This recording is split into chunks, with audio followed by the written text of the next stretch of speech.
The views, comments, stories, and opinions shared within this podcast are our own, or those of our guests, and in no way represent the views of the companies, associations, or organizations that any of us may work for. All stories, events, or tales shared within this episode may or may not have happened in the manner in which they are told. They may or may not have even happened at all. The details have been changed to protect the innocent and the guilty alike. This is Squawk Ident. You're listening to Squawk Ident, an aviation podcast that explores the many pathways to an aviation profession, the challenges that a professional aviator can expect in today's marketplace, and we share many stories along the way. I'm your host, Av8rTony, a professional airline pilot currently flying for a U.S. legacy airline with close to 20 years on the flight line. This is episode 75 of Squawk Ident, recorded on the 7th of April, 2021, from the Aviator Sound Studios from somewhere in Southern California. On today's show, Av8rTony and the Squawk Ident crew have the pleasure in welcoming a young hotshot aviator that has had an amazing journey in his aviation career. From humble beginnings in Colombia to an adventure that brought him to the States and allowed him to pursue a career in aviation.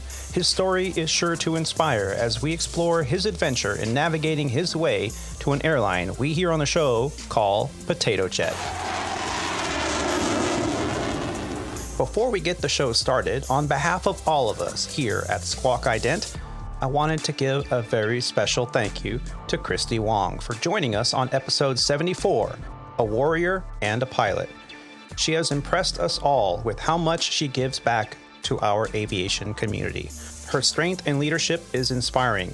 What a warrior in the sky full of challenges. Thanks again, Christy. We will be keeping a close eye on your journey and expect great things to come. No pressure. Now that our pre-flight is complete, let's get ready to push off the gate and start those virtual podcast engines. Flight 75 of Squawk Ident is officially underway. To help me kick off today's show is a superb aviator and co-host. He is a former international and professional racquetball champion, a member of the 9G Club, an A&P and avionics tech, an RC aircraft commander, a boat skipper, a commercial drone operator, and currently a 737 pilot for Legacy Airlines. The name we use here on the show is an alias to our employer, a U.S. mainline carrier. From his fortress of solitude, where he is recovering from his first jab, a heavy club volleyball schedule with swank hotel rooms in strange cities around the country. From somewhere in Flower Mound, Texas, please help us in welcoming to the show, Mr. Rob D. Rob, how you doing? Hey, Tony. I'm doing well, man. Good to be back. Oh, it's good. Here we are for another podcast. Yeah. It's been a while. You know, it's been kind of a busy schedule for all of us, and that's a good thing. How's your schedule been? It's been very busy. First of all, I'm kind of happy to say I got my first vaccine out of the way. Man, my arm was a little sore that day. But other than having a little bit of fatigue, lingering fatigue after the soreness, everything went pretty well. Besides that, just been getting spooled up with kids' volleyball season. Got two girls that play volleyball, and we're doing a lot of traveling. We're headed to Houston this weekend, Reno next weekend, Las Vegas another weekend, and thankfully there's one tournament that's local. So we are diving deep into the volleyball world this month, and it's gonna be nice to come home, go to work, and kind of get a break from things, if you know what I mean. Yeah, it's funny because we kind of talk about this quite often. It's like whenever we meet a pilot that is having their first child, we're like, yep, you're going to go to work to catch up on your sleep and relax. Yeah. And that's so and true. When you don't see that after years, and then when they become teenagers and they have heavy sports schedules, it's the same thing. Yeah. It's like, you go to work to catch up on your sleep and relax. Yeah, it's crazy. Although, I didn't really give it much thought, but it just occurred to me, my oldest daughter just started driving, and that has taken a lot of the, as far as the transportation pressure off of us. Now she's a little more self-sufficient, so she can drive herself to school, come back. So she takes her younger sister with her to school and back. And then when they go to volleyball, since she can drive, she just drives herself. And So all I have to do, or my wife and I have to do, is just get my youngest daughter to practice, which is on the exact opposite days that she has to go. So it ends up now that we go half the time, but when you have you'll learn this too, when you have a new driver in the house, you join the Worried Parents Club of America, because you just never know, how their driving is. Because when you sit in the right seat and you're teaching them how to drive, you freak out. So, when they're out there alone, all by themselves, I mean, your mind just goes crazy. You're like, how many red lights did she run? How many people did she cut off? But there's some really cool GPS trackers and things like that, and apps for your phone where it dings you when they're speeding and all that stuff. Oh, we got all that stuff. We got all that. Yeah, believe me. I feel like I'm Edward Snowden on her. I'm watching every single thing she does. Does she know? Every word. Oh, yeah. Oh, she knows. I was going to say she knows now. Oh, yeah. Yeah, it's pretty funny. It's pretty intense. And we have conversations about it all the time. But I'm happy to report that she's okay, but she's been in 2 little fender benders already. And the 2 fender benders have been with stationary objects. Oh, no. No. One time she backed into a parked vehicle, and she put a big dent in her bumper and smashed out like the rear tail lamp of her car. So a little bit of a heat gun took that the dent out of the bumper, and I had to buy a new tail light, which was only about $50. And then the second ding was she pulled into a stall at a Sonic drive-through. I don't know if you guys have those. Oh, I know Sonic. Yeah. But the stalls are really narrow, and she was a little too close to the pole on the right, and she didn't realize it. And so when she went to back up, she ripped the right side view mirror off her car. So we just ended up fixing that the other day. But you tell her if there's a third, that you're going to take old car tires with some rope and put them in the front and the back of her car.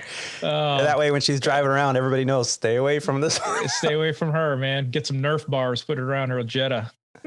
Yeah. So if you see a black Jetta driving around Flower Mound, stay off the sidewalks. Oh, that's hilarious. I'm just Dad. I love you, Jordan. You're a good driver. You're doing good. Yeah, definitely a good driver. Yeah. Dad lets me drive slow on the driveway, but not on Monday. Definitely not on Monday. Well, also here to help us to get flight 75 of the Squawk Ident podcast underway is another exceptional aviator and co-host. He's an award-winning trophy-hoisting tennis champion, a professional CFI IIMEI flight instructor, a former freight dog, a former airline pilot, a current King Air flight instructor, a Falcon 2000 commander, and a captain and corporate operator as well.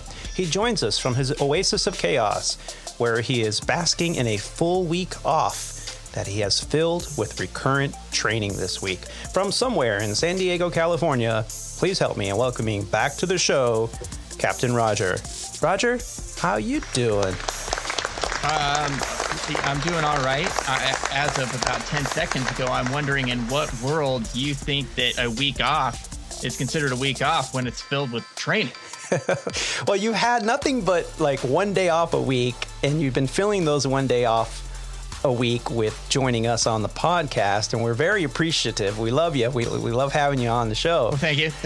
And we've felt like you're so generous, and now you're telling me, because I asked you on the onset and in the pre-show, is this your one day off this week? And you're like, no, actually I had a full week off, but I've been doing my recurrent training. And I'm like, oh, computer based? You're like, no, in-person training. I'm like, well, so it's a week off, but yeah, I'm not gonna lie. I'm a little slower today. I'm a little bit tired. It's been a slog lately. And we've kind of alluded to it before on the show that even though I'm not working entailing just the flying, but there's always other things going on, and there's things going on now.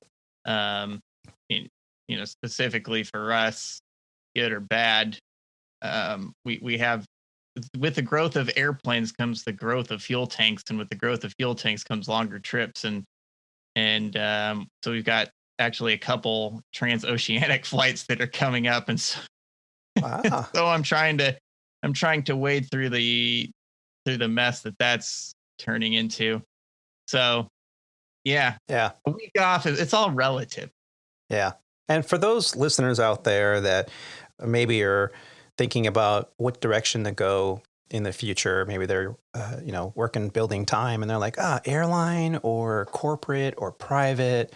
So, Roger makes fun of us all the time as airline pilots, so we don't know what we're talking about because we live in a bubble and all we have to do is show up and, push the buttons, get the engine started and fly. And then we park the jet and don't even turn it off and just walk away. Somebody else will take care of it. And meanwhile, Roger's phone's ringing 24/7, 365 days out of the year. He's coordinating everything from customs to legalities to maintenance to flight planning to weather to what kind of ice is in the galley for the owners to use. It better be that good ice, better not be that cubed crap, So, and what's catering going to be? And I'm thinking, that goes well above and beyond what a pilot is responsible for. But when you fly for a private operator, these kind of things, you're not just a pilot, you're everything.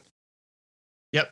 And don't forget the hotels. I mean, if you want somewhere to stay, you got to have your hotel. And then how are you going to get to your hotel and setting up transportation and making sure transportation, even for passengers, is sometimes set up. Typically, in our operation, they'll take care of that. But in previous places I've been responsible for that as well. So it's the same, and yet at the same time, it's very different.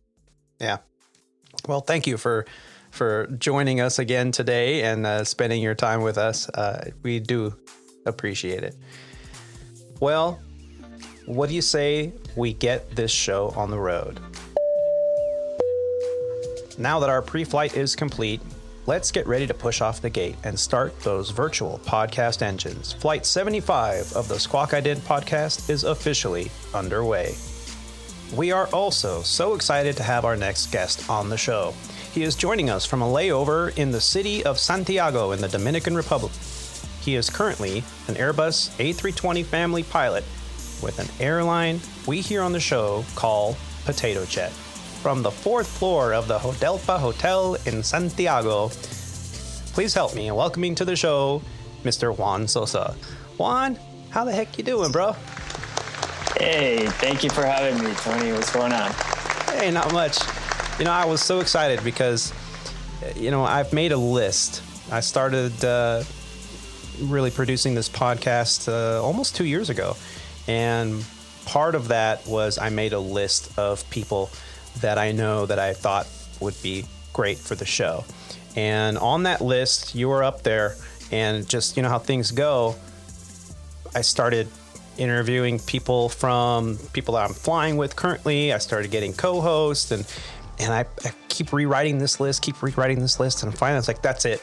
I'm not going to do anything else until I get Juan on the show, because you and I have shared a little bit of history, a lot of funny stories. And then you hooked me up too. I remember we were both living in Seattle many moons ago, and we were commuting together, and we were always seeing each other at the airport, and, vying for that 1 or 2 jump seats available on those extra full flights from Seattle to Chicago, where we were both based for Sandpiper at the time. And, we shared some commuting nightmare stories, which hopefully we'll be able to get to later on in the show.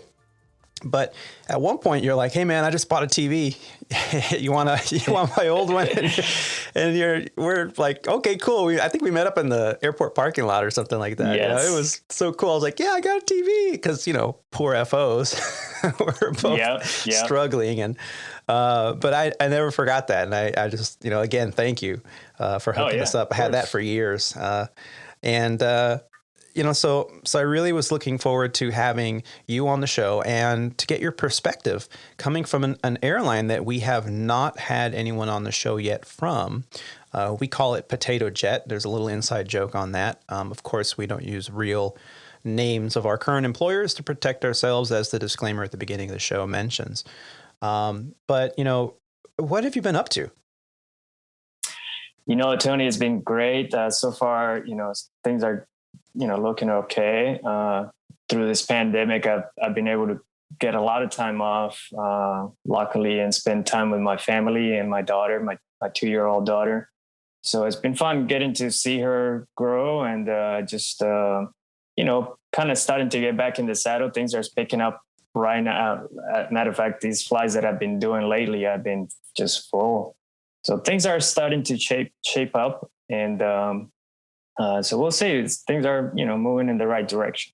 Yeah, here in the United States, I think the past few weeks, if not now for 4 weeks now, the TSA throughput numbers have been over the 1 million mark, definite improving passenger counts. And we'd like to see that here in this industry. Obviously, we do care about the safety and well-being of the traveling public. And I think every U.S. carrier has, made some kind of precautions and safety adjustments to keep the traveling public safe. And if I remember correctly, the last story I heard or press release I saw from the CDC indicates that there's no proof that traveling in an airplane has created any kind of mass outbreak. And I think it's because everybody's forced to wear a mask and everyone's, basically practically bathing in hand sanitizer before they get on the airplane and while they're on the airplane and as they get off the airplane. I use it as aftershave. It's not too bad. But I'm really happy to see that the numbers are definitely bouncing back. I think over here at Legacy Airlines and our sister company as well, they see about 80% of the travel from 2019, which is great. And we don't have any restrictions on seats. How is it at Potato Jet? Are they blocking seats at all? No, that stopped a few months ago, and they're fully just opening every flight up. And things are, there are a few flights that go, and what the interesting thing is how quickly they're having to adjust the schedules, just the route system. Because certain markets are still very depressed versus some of the markets are booming. So they're able to quickly kind of adjust that and throw maybe a few more flights here and there to those destinations are seeing an uptick in travel. So yeah. And you're currently in the Dominican Republic. And thank you for joining us from there. Great Wi-Fi, by the way. I'm impressed on the quality of the Wi-Fi. It is really nice. Knock on wood. So I wanted to really start from the beginning. And, you and I have shared some stories over the years, and we haven't spoken with each other in quite some time. So this is actually quite a treat to see your face and to be able to talk to you. And I remember you telling me that you came from Colombia to the U.S. Yes. You were very young. I think the first time you came over. What can you tell me about your beginnings? So, like you said, I grew up in Colombia. My mom came to the United States when I was about 5 years old, and I was raised by my grandmother in Colombia. So that was my upbringing pretty much my whole life. She raised 6 kids of her own. So she had pretty much the master book on how to raise kids at that point. So I was very fortunate to be part of that and get to be raised by her. And my mom living in the United States, just, trying to make living the American dream just to make something out of herself. Finally was able to get me to come at the age of 16. So came over to the United States, and then I went to high school in Brooklyn, New York, and it goes from there. Just that must have been an adjustment for you. It was a big adjustment for sure. Yeah, just the biggest adjustment was the language barrier, because I as little English that I learned in Colombia just from taking some classes, I could say maybe like my name is, or, like small words like that. But it was a big adjustment just to kind of be thrown into the school system right at high school, freshman year. And then, you got to get going on your 2 feet and just, learn and be able to get grades and pass and move on. Yeah. And so your time in New York was not that long-lived, because after graduation, you were telling me that you put all your eggs in one basket, decided to get into aviation. But what was the initial spark? I mean, was it something that you always thought of fondly about, or was that something that you discovered once you came to New York? Yeah, it's one of those weird things that nobody in my family has any roots to aviation or anything like that. I think my grandmother used to take me to the local airport in Colombia and just kind of gaga over the airplanes there. And so I think that always stayed kind of in the back of me, just kind of as I got older. And then when I had an opportunity to just do more research into it and just kind of follow up on you go to high school and then they tell you, hey, what do you want to do? Like, are you going to go to college, or what are you good at? Or so, and that's when I kind of just sat down and started thinking, hey, what do I really want to do and pursue? And so I looked into just the aviation field. And at first I thought maybe I'll join the military and go the Air Force route. But at the time it was tough. I didn't have any coaching as far as how quickly you can get into that, or what kind of route you want to take if you want to be just an aviator. So like you said, yeah, I put all my baskets in my eggs into one basket and just applied to that one school in Embry-Riddle, and then luckily I was accepted and kind of went from there. But, yeah. So here you were, I think you were about 18, 19 years old, and decided Embry-Riddle in Daytona, Florida, this is it. And so how did that transition go? Were your, family members supportive? My mom has always been very supportive, which is, the best thing you can ask for, in a mom. But yeah, she just, as Embry-Riddle is not a cheap university, obviously. So it was kind of up to me to get all the financial aid and all the things that I can get as far as being able to go there. And then just be able to apply and get that process going. And then, yeah, once I got accepted, it was a little bit of a wake up call, because then you sit down and you got to crunch the numbers and see if it's something that you can even do. We didn't come from a lot of money or anything like that. So, but luckily, just make it work however you need to. And we did. And so Embry-Riddle, we went down to the first visit, and she was very supportive. She was super excited to take me down there to Daytona Beach. And so, yeah. Yeah. And so you enrolled, and what was was it an aviation sciences degree? Is that what you came out of there with? Yeah. So I don't know what they currently call it, but they used to call it aeronautical science. Mm. And so that's the actual degree that they were offering. And there were different things you can pursue as far as like minors and things like that. So, but yeah, it was aeronautical. Yeah, aeronautical sciences.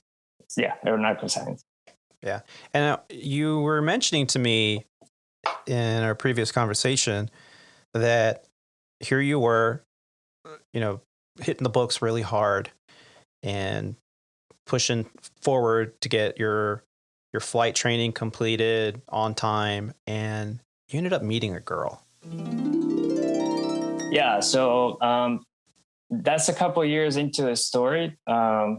But yeah, she's kind of my inspiration, but really has been pushing me through the years to just keep moving along into this career or the hobby that I chose.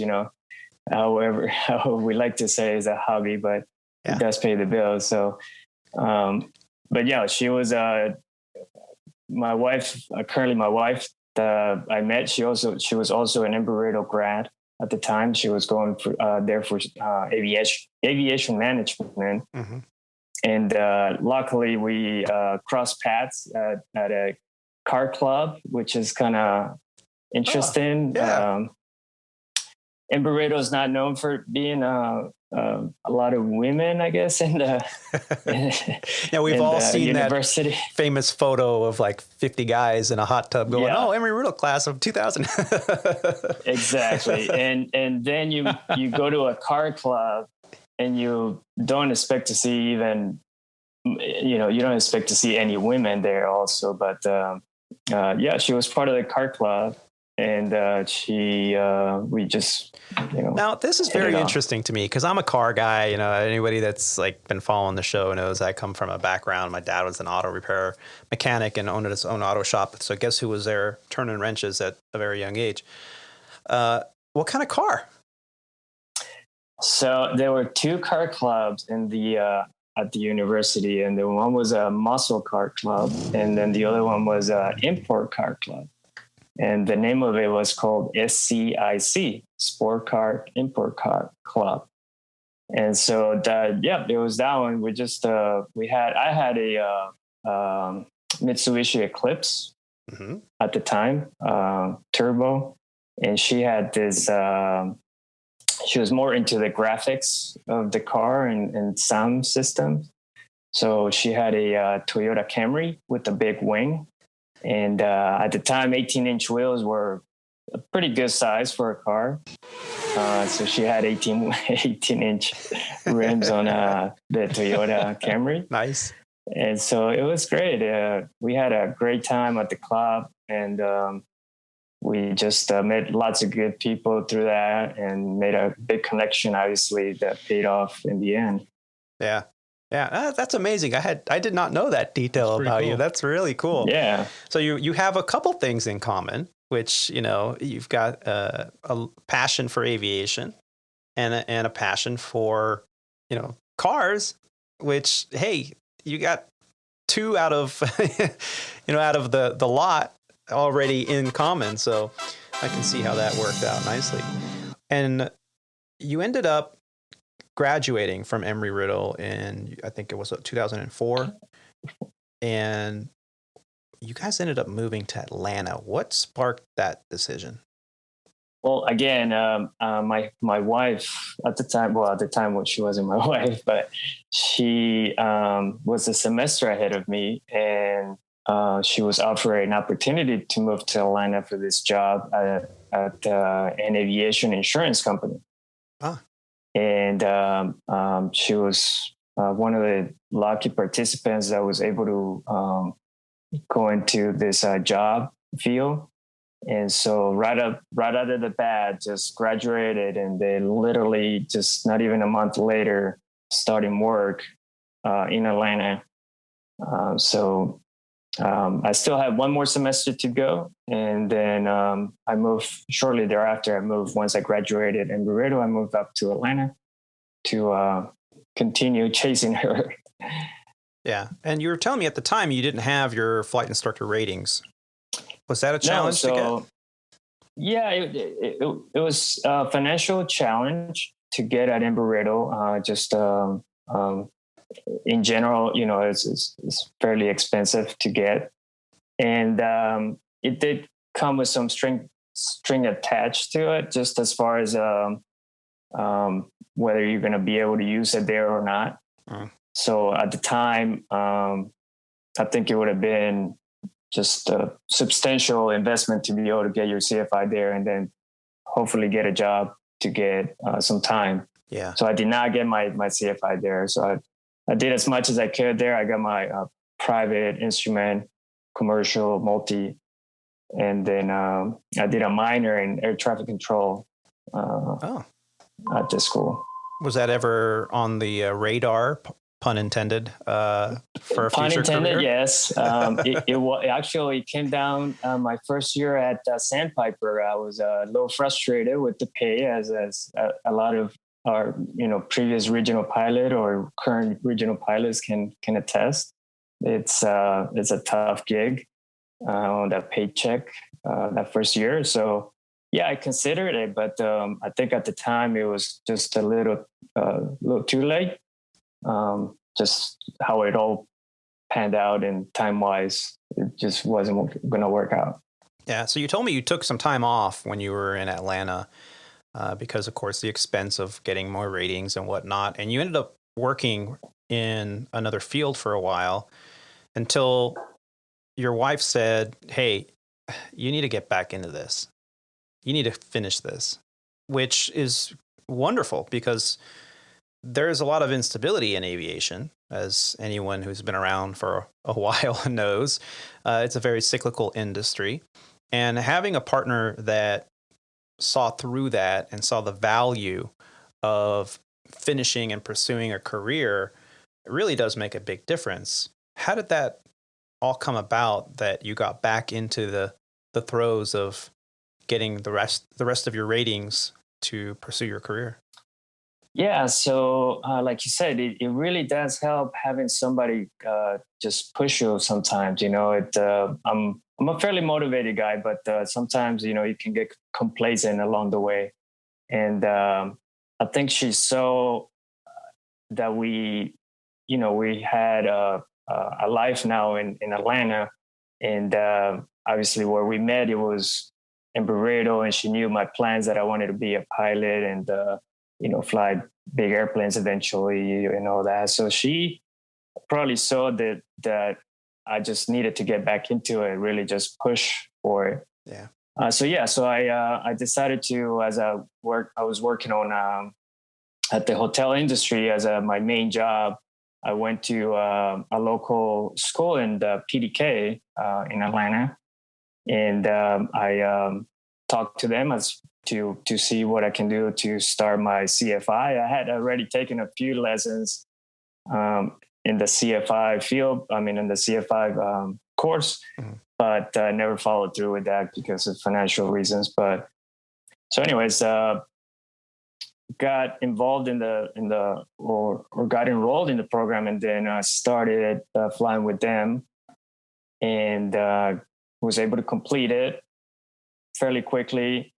And I asked for a job at the time. I think the CFI demand was a little higher, or not as higher as you would have hoped. So unfortunately, I did not get hired by the same school that that I got my rating from, because they wanted somebody with a CFII. Yeah. So that led to another issue. Obviously, I want to get working at this time. I want to get flying and get some time and get some experience. So I went to another local school, just at a different airport. It at the time was called McCollum, RYY. And I talked to one of the owners there at the school, and a real nice guy. I said, "Hey, I want to get. First of all, obviously, I want a job." And he said, "Well, you kind of need a CFII."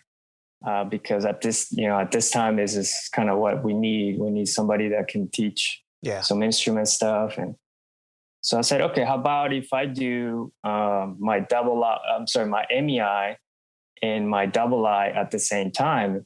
And, maybe that will save me some money and also just maybe accelerate the process a little bit. And he kind of looked at me a little bit crazy, because that's a little bit challenging to try to put, renting a multi-engine is not cheap, first of all. And now you're hoping that you don't waste a lot of time building up your CFI, because it's not an easy rating, to be able to just teach people instruments.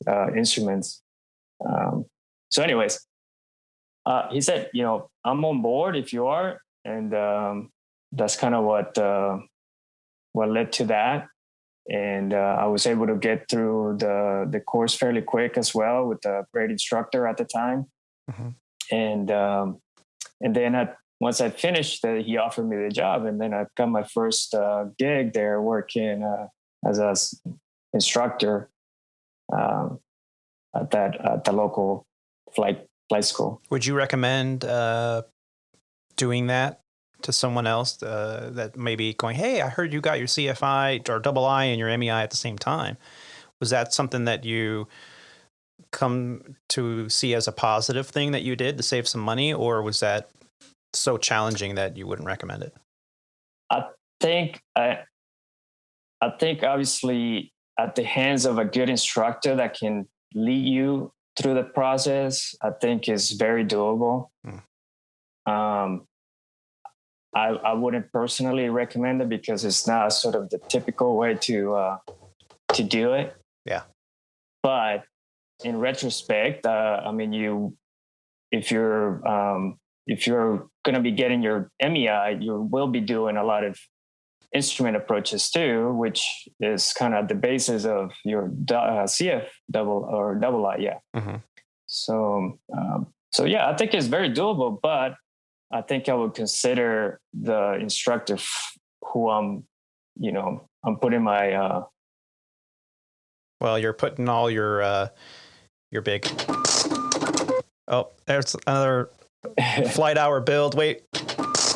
Okay, there's another flight hour build. So yeah, your instructor is absolutely crucial. If you don't have trust in their ability to be productive with your training, and you don't feel that you can absolutely give 100% to being prepared for every lesson, renting a multi-engine aircraft in order to knock out 2 ratings, you're obviously going to put more time in the multi, but I can see this strategy really panning out for someone if they're prepared and they have a good instructor, because in the end, to get your ATP, you need multi-engine time. And though it might be a little bit more expensive at the beginning of this cycle of training, you're building more multi-engine time so that you can progress maybe faster into your progression into your next stage of your training, which is to get a job somewhere. They want to see you have your total time. Now with the new ATP regulations, I keep saying new, but they've been around for a long time now, the 1,500 hours minimum before you can get your ATP. Well, there's also a lot of multi-time, and the more multi-time you have, the more attractive a candidate would be to a future employer. So I can see how this could work. And that's why I was curious, because it's not the norm, like you said, but it could definitely be a strategy that pays off. ATP's made an entire business out of stuff like that. Because in the end, when you get to the end of their program, and you pretty much do all of your I's, your CFI, MEI, double I, in the span of about a week and a half, as I recall. And I say that because I did it that way. What? Yeah. I mean, the whole program, I think, was only 90 days going. And that was, if you have a private pilot certificate, you get your instrument, commercial, both single and multi, and your CFI, double I, and MEI in the span of 90 days. And so by the time you get to the very end, you're doing everything back to back to back. Wow. But as Juan was kind of saying, it does take an individual, and the instructor is going to play a large part of it too, because it is all a very compacted process, but it is doable in the end. Yeah. Yeah. And so you had this opportunity while you were in Atlanta to get it all done, and then you got a job. Did you enjoy flight instructing? Oh, yes. I always said if I can make a living, I guess a good living out of flight instructing, I would do that. I think it's truly an amazing opportunity to get to see somebody go from zero experience to being able to pilot an airplane and then go up by themselves and come back safely and just be a well-rounded aviator or pilot. That's really where it's at. It just gives you that sense of accomplishment that you can teach somebody, this amazing field that is aviation. Yeah. You probably have a couple great stories about when you were a flight instructor. Do you have one you can share with us? Yeah, there's actually a few, but I think there's always the crazy stuff that happens where you're not expecting it. And at one time, I had the student that was regarded as just a little challenging from other instructors, and the one of the instructors said, "Hey, can you just take him up and just see what kind of progress he's doing as far as what we're working on." And I think at the time they were working on some stalls. So I said, sure, let's go up in the air and take a look at that. And so we did. And it was one of those first things where you obviously don't know the individual very well because this is from another instructor. But his first reaction when we went into a stall was to freeze up. And he literally just locked up on the controls and would not let go. So I'm reacting to the situation as best as I can. And as we're breaking into a stall, I said, okay, I have control. And he wouldn't let go. And he just froze up. I finally had to kind of give him a little nudge on the arm to let go of the control on the yoke. And kind of pulled us out of that dive, almost spin. And luckily, we had plenty of altitude and everything went fine from there. We returned back and we talked about what caused it. And I think a lot of times you got to find some of those roots of why the student is not comfortable or what made him lock up in the first place. And I think for him, it was just does not like to be in that position of the aircraft is, he thought maybe the aircraft is out of control, which, obviously we all know it's something that we have to learn and we have to practice and we have to master, but we have to be in control the whole time, obviously. Yeah, I think there's validity in saying that as our primary experience in training, when it comes to those kinds of maneuvers, because that's all they are, you have to get the student comfortable, desensitize them to what's happening. The first time you experience anything that's different or unexpected, you're going to have that initial reaction, and you really don't know how you're going to react until you go through it. You can prepare all you want, you can train all you want, but until you go through something like that, you really don't know. And this, like the story you told, was excellent because the student had been training, had been flying, the other instructor was having issues.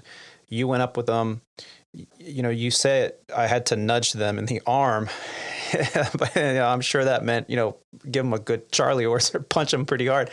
I mean, I've heard stories like this for years, and I unfortunately lost one of my former instructors who could not overpower her student in the exact training. She had a CFI student. Part of CFI training is a demonstration of spins and spin recovery. They went up in a Cessna 152, I believe it was, in Phoenix, Arizona, at the flight school that we were all at the time. And she was one of my favorite instructors, real sharp, a very good pilot, and she gave me my CFI. I was completed with my training and already instructing at a different airport, and we had lunch together, and we were talking about putting in applications places, and the very next day, we were going to get together, and she was going to hand me a resume that I was going to take a look at for her and help submit. And I got a phone call that evening as she had lost her life in Deer Valley because she went up with a student who was a firefighter who wanted to learn how to fly. She was probably, 5'1", 5'2", maybe 95 pounds. And they did the exact thing you just mentioned. They went up for some spin training. The student froze on the control, had the yoke completely in their gut, and she had bruise marks on her arms where she was striking him, trying to get him to let go. And they ended up doing a flat spin right into the ground. these kind of reactions from students are to be expected. And the fact that you can tell the story about it being a time when you really had a struggle to have a student react in a particular way that is appropriate with the maneuver that you're doing. One of the most dangerous is spin training maneuvers. It really is striking to me that you were able to get out of that. You were able to get the student to let go, relax, not lock up, because it's a very, very dangerous scenario. And I just wanted all the listeners to understand the severity of what you just said, is that the student locking up during a spin demonstration is absolutely one of the most dangerous maneuvers that a CFI or a flight instructor could find themselves in.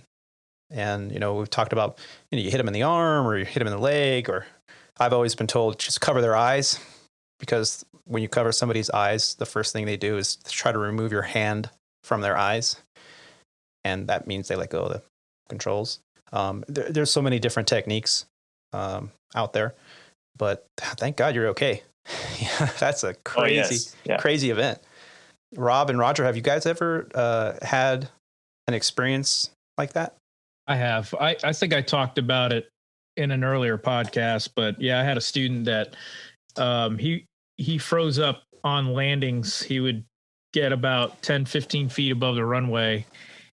And, he's expecting the wheels to touch the ground, and he's, just freezing up there. And, next thing you know, the stall warning comes on and we're still floating, 10, 15 feet above the runway, and he's just holding it. And, I'm just waiting for the nose to kind of go like this and dip down into the runway. And, the first time it happened, I just grabbed a handful. I just pushed I kind of karate chopped his arm off the throttle and pushed the throttle full in there, a little bit of right rudder, and we climbed away for the runway.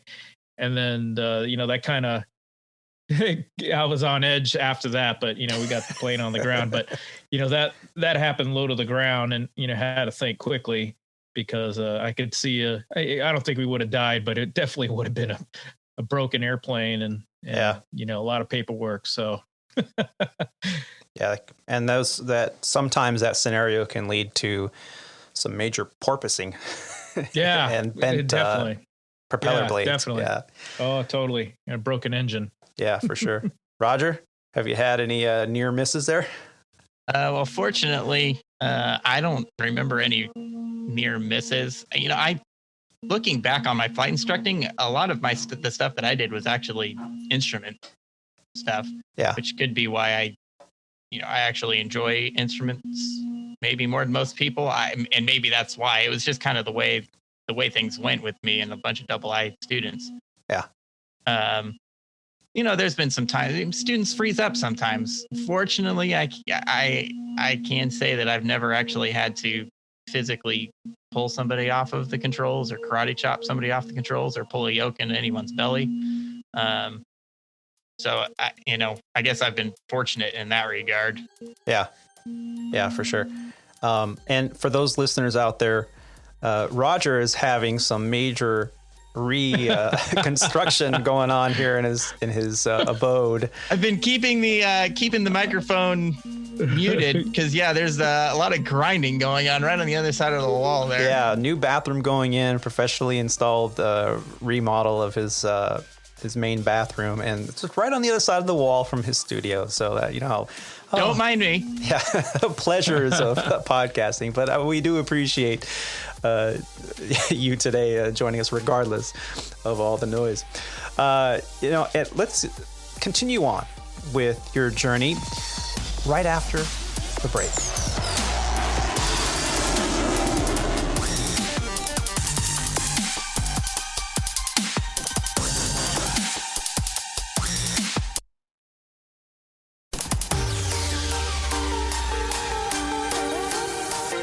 It's like hanging on is like, Roger and Rob, and I was like, well, let Rob go first, and maybe he'll finish. Nope, I guess not. I can't put this off any longer. That's fine. That's cool.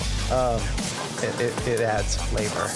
Kind of wonder what in the world he's doing back there.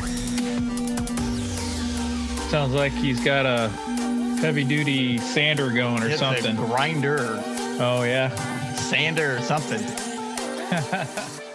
And ladies and gentlemen, welcome back from the break. Well, we've been talking with Juan Sossa. He is a airline pilot currently flying for Potato Jet. We've been talking about his journey in aviation, from his humble roots in Colombia to his adventure coming to the States, going to high school in New York City, and then eventually putting all his eggs in one basket, as he says, and going to a flight school and university in Florida.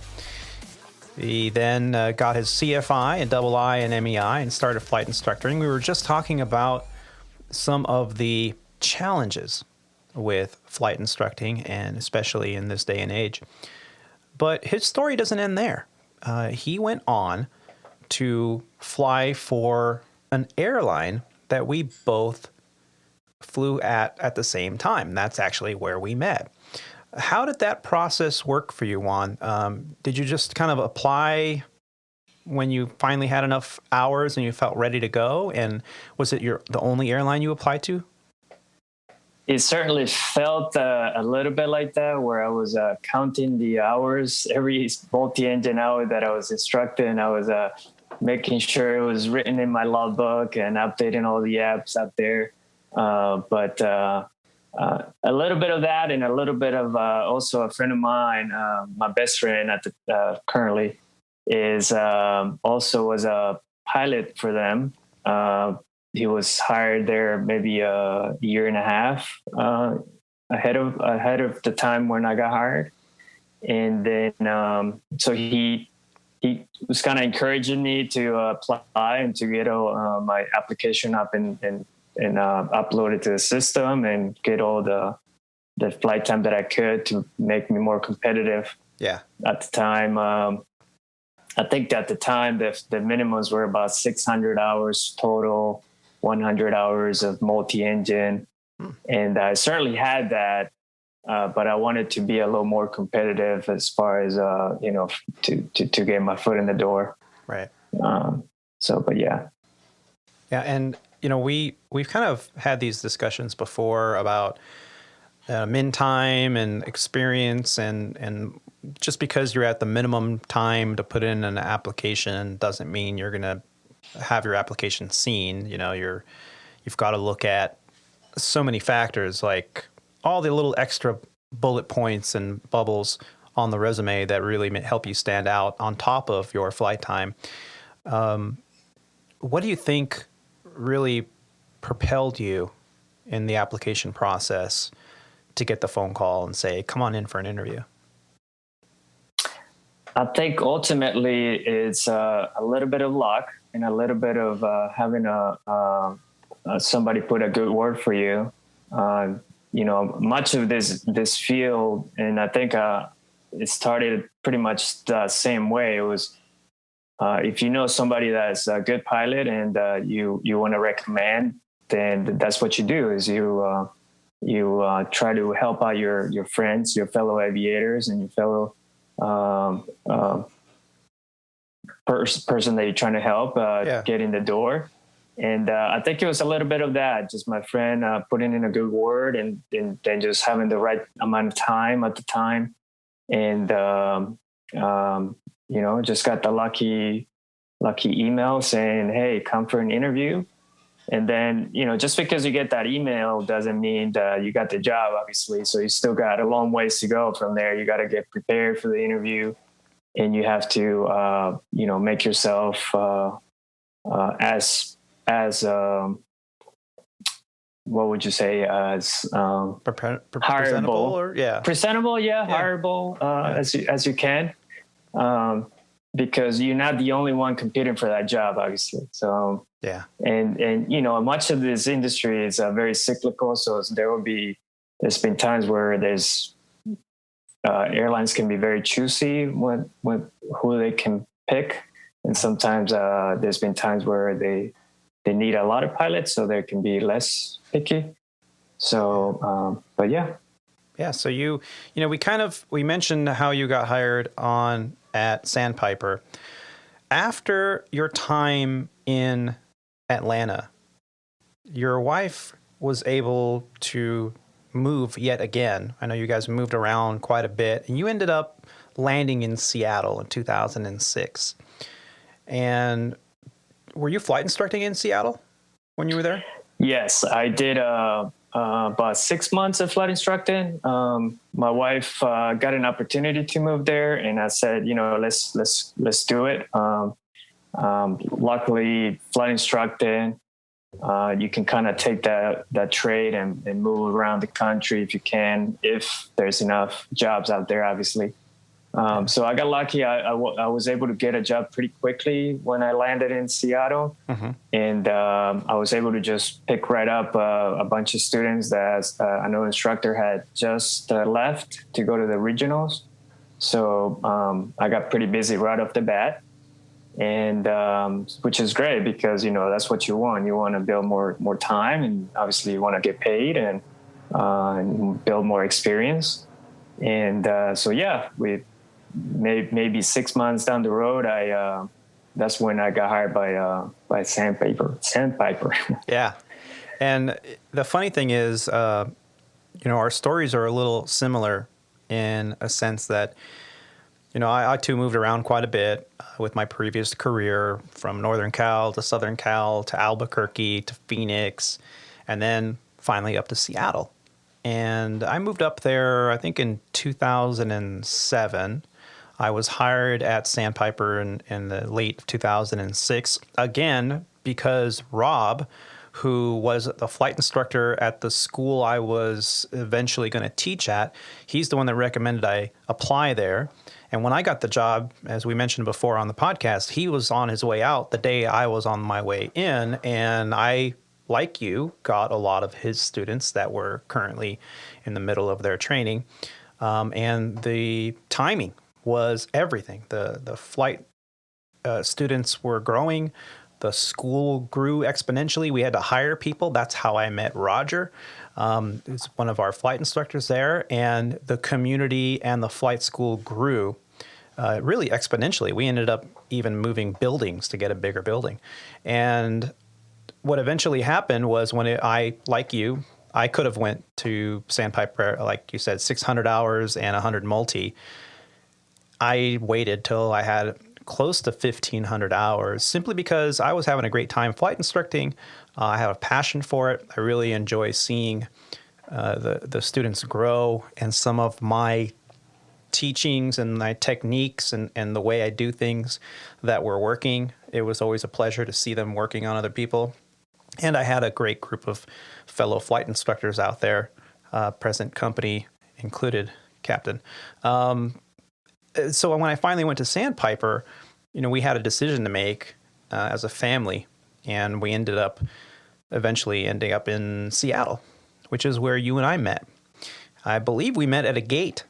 We were the commute from Seattle to Chicago was extremely competitive in the late 2000s. Yes. A lot of regional pilots that were commuting to Chicago. It was a junior base for many of the regional airlines that were flying out of there. And unfortunately, although Alaska, American, and United all had direct flights within about 30 minutes of each other, so you had many, many opportunities. But being that Seattle is what I used to call the cruise ship city, a lot of cruises go in and out of there, so the flights almost year-round were full. So you were very, very lucky if you got a seat in the back as a commuter. Most of the time, it was a cockpit jump seat. And in order to get a cockpit jump seat, there was a pecking order. It would always be depending on who you're trying to go on. So if you're trying to catch a flight on United and you're a pilot and you're trying to get to work, you'd show up to the airport a minimum of an hour prior to departure. You'd have to list yourself on their jump seat list, and then you would sit there.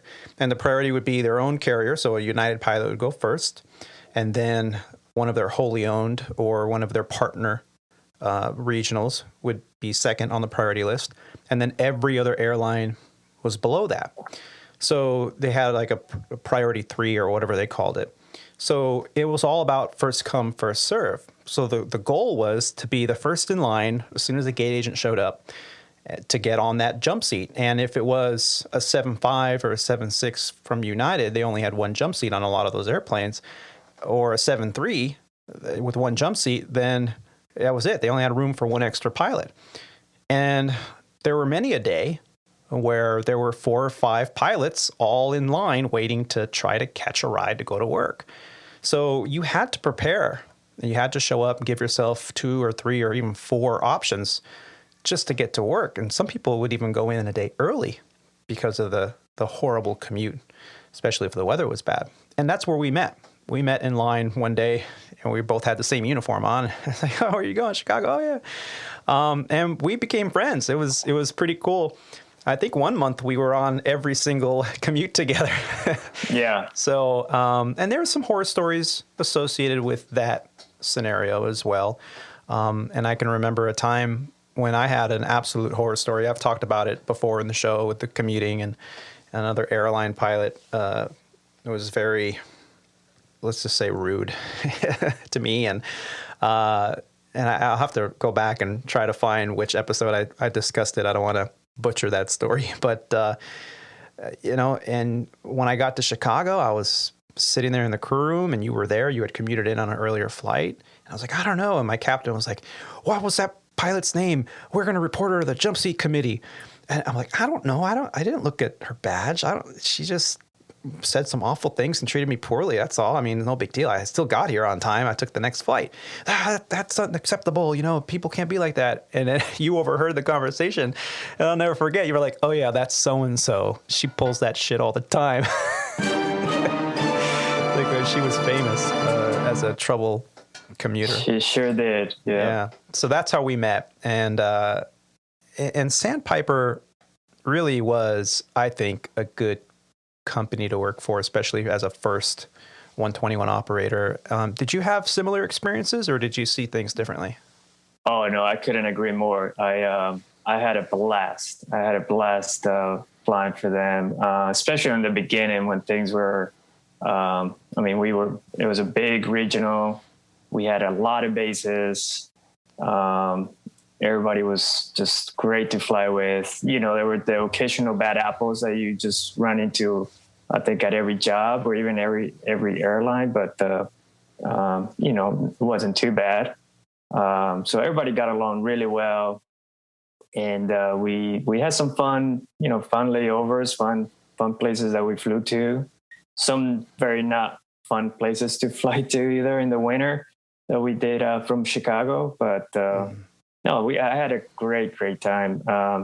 Only there towards the end, it was just a little bit of not as nice, but yeah. Mergers and acquisitions and bankruptcies and things definitely threw a wrench in the machine.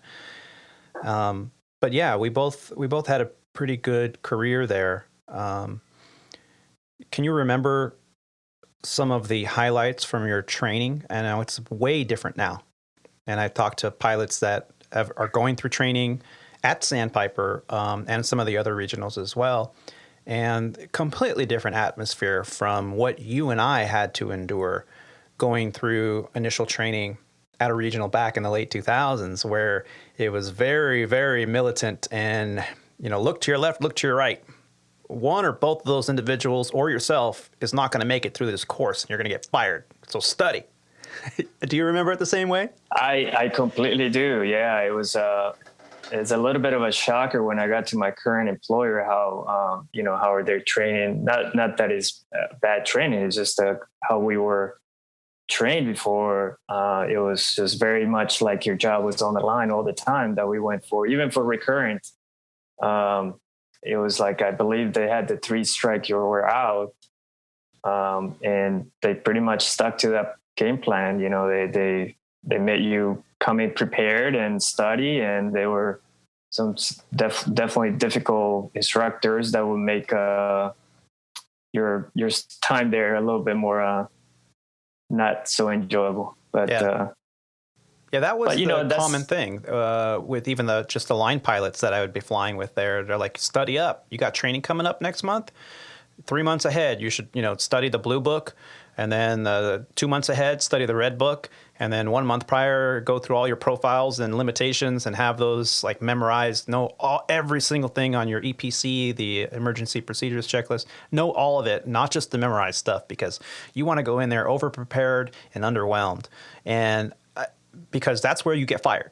You're not going to get fired on the line unless you do something stupid, bang up an airplane, or mess with the women that work there. Because if you don't do those things, you're never going to get fired. You're going to have a long career. But at Sandpiper at the time, the attitude was the training department's where you're going to get your strikes, and the training department is where they weed out the people they don't like.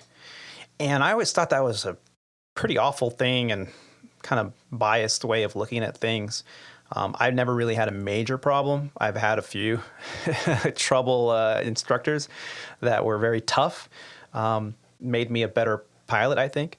But yeah, like you said, it was a very kind of a militant place, the training department. It was very tough. And I see the way that the new hires go through now, and it's very much more gentle. Oh, you don't need to know that. Don't worry about that. You don't need to know that. You don't need to know about that. And then when you get on the line, I do see a difference. I see a little bit of a difference in terms of the knowledge base. And Rob, you and I both spent time as a check airman there at Sandpiper. Do you think that that's true to say that now is a different time in aviation, and the training is a lot more online, electronic, self-paced, and less about knowing how many rivets are in the wingtip of the right wing? Yeah, it certainly has evolved from our initial experience in a 121 airline training department, where the theory of here comes the bolt down the assembly line and they're going to build the airplane around it. You have to explain how they did it, to where now you just need to know what it takes to get this airplane from the gate at your departure area to the gate at your destination and anywhere in between. So and operate the plane safely and keep everybody comfortable, with all the apps that we talk about, weather apps, turbulence. I mean, they're more concerned about, not hurting anybody else with turbulence and keeping everybody comfortable than they are about, what the percentage is of the air coming out of whatever ninth stage duct going to whatever ACM. What does ACM stand for again? It's like, come on, dude, it's a pack. N1 65 to 102.4%. What? Yeah, then the ignition comes on at 10%, but then if it's something else comes on at 18%, whatever. When's the fuel flow and when's the EGT rise? Oh my gosh. Come on now. Isn't that what a FADEX for?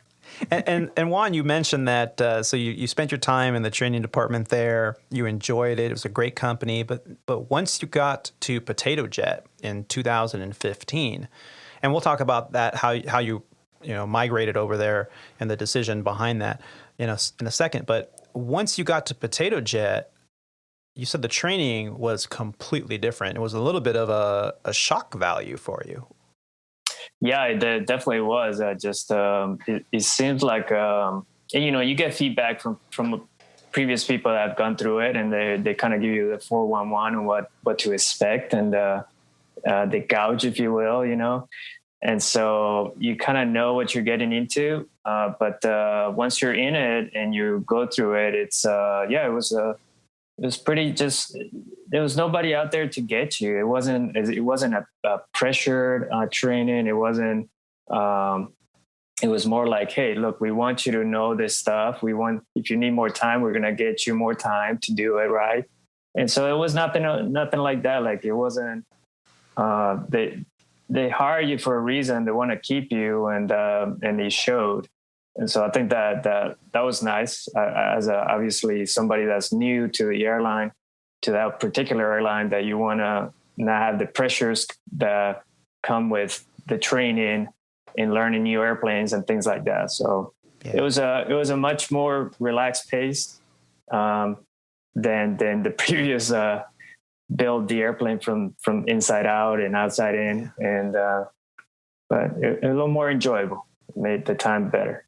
Yeah, I think I also so. think that I was going to say I also think that the airlines themselves have, evolved quite a bit from the position of, we don't need that many pilots right now, or the pool selection is, to Yeah. really large, to now it's like, we will hire you if you can fly a kite.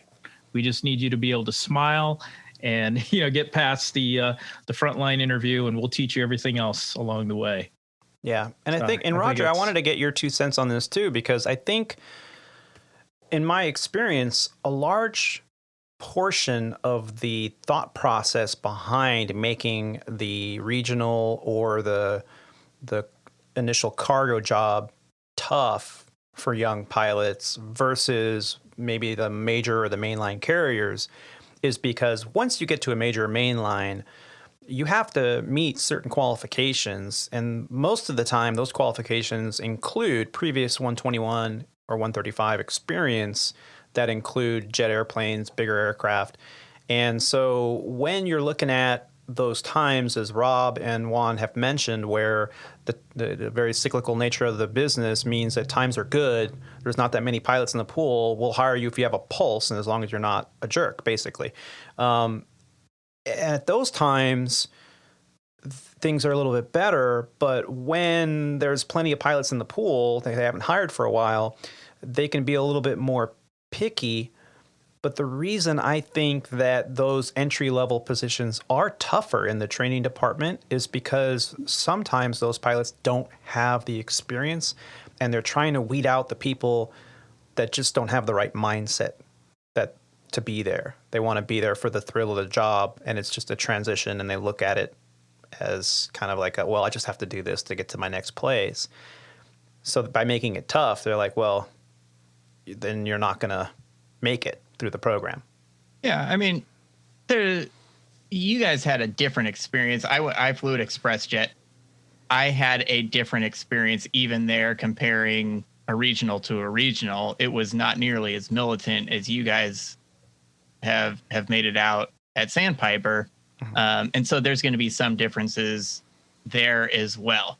Overall, I don't think there's really going to be any argument from anybody that the supply and demand is going to push a large portion of what that hiring process and what the training process is going to look like. Agreed. Yep. Yes. Now, that being said, yeah, you're absolutely right. If I'm going to take, when you're at the introductory level of commercial flying, and I'm taking this large pool of candidates that have been flying banners or flight instructings or flying pipeline control or any other host of things where we've all been flying a Cessna 172, a Cessna 172 flying around at 80 or 90 knots and making that jump into a jet, not everybody is going to make it. Right. There is just no denying the fact that all the people that are going to fly 3 times faster than they've ever flown in their life, some people are going to be able to do that and some people are not, especially when you start putting in holds and instrument approaches and on that whole instrument procedures that I talk about from time to time.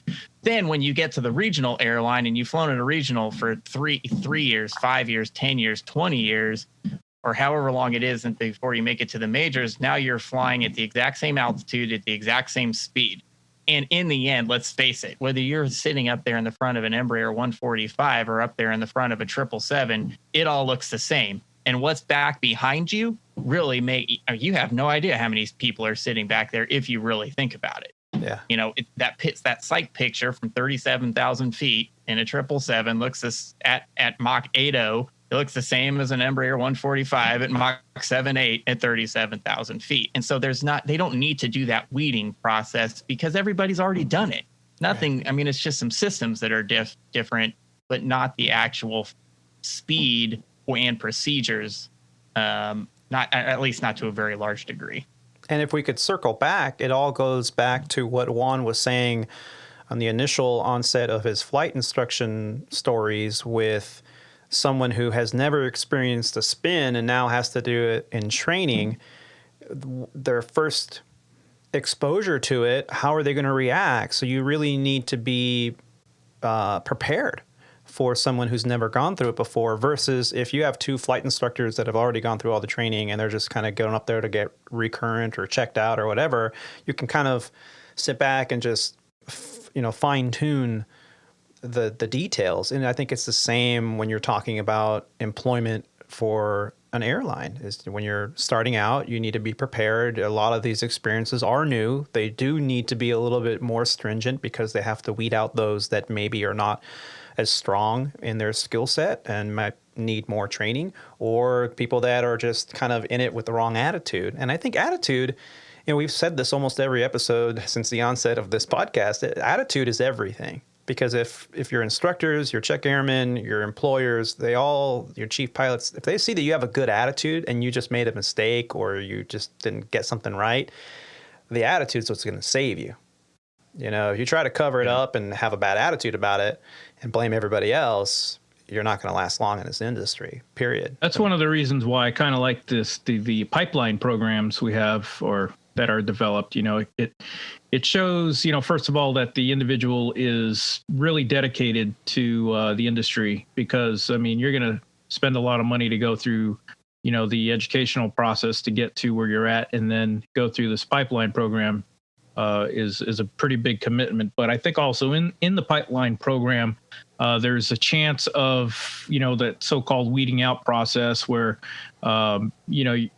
you're going to be exposed to numerous flight instructors and check rides and all these things, and these schools are all vetted by the companies. So at some point, you're going to get to a point where okay, you met all the check marks, and you can move on to airline career.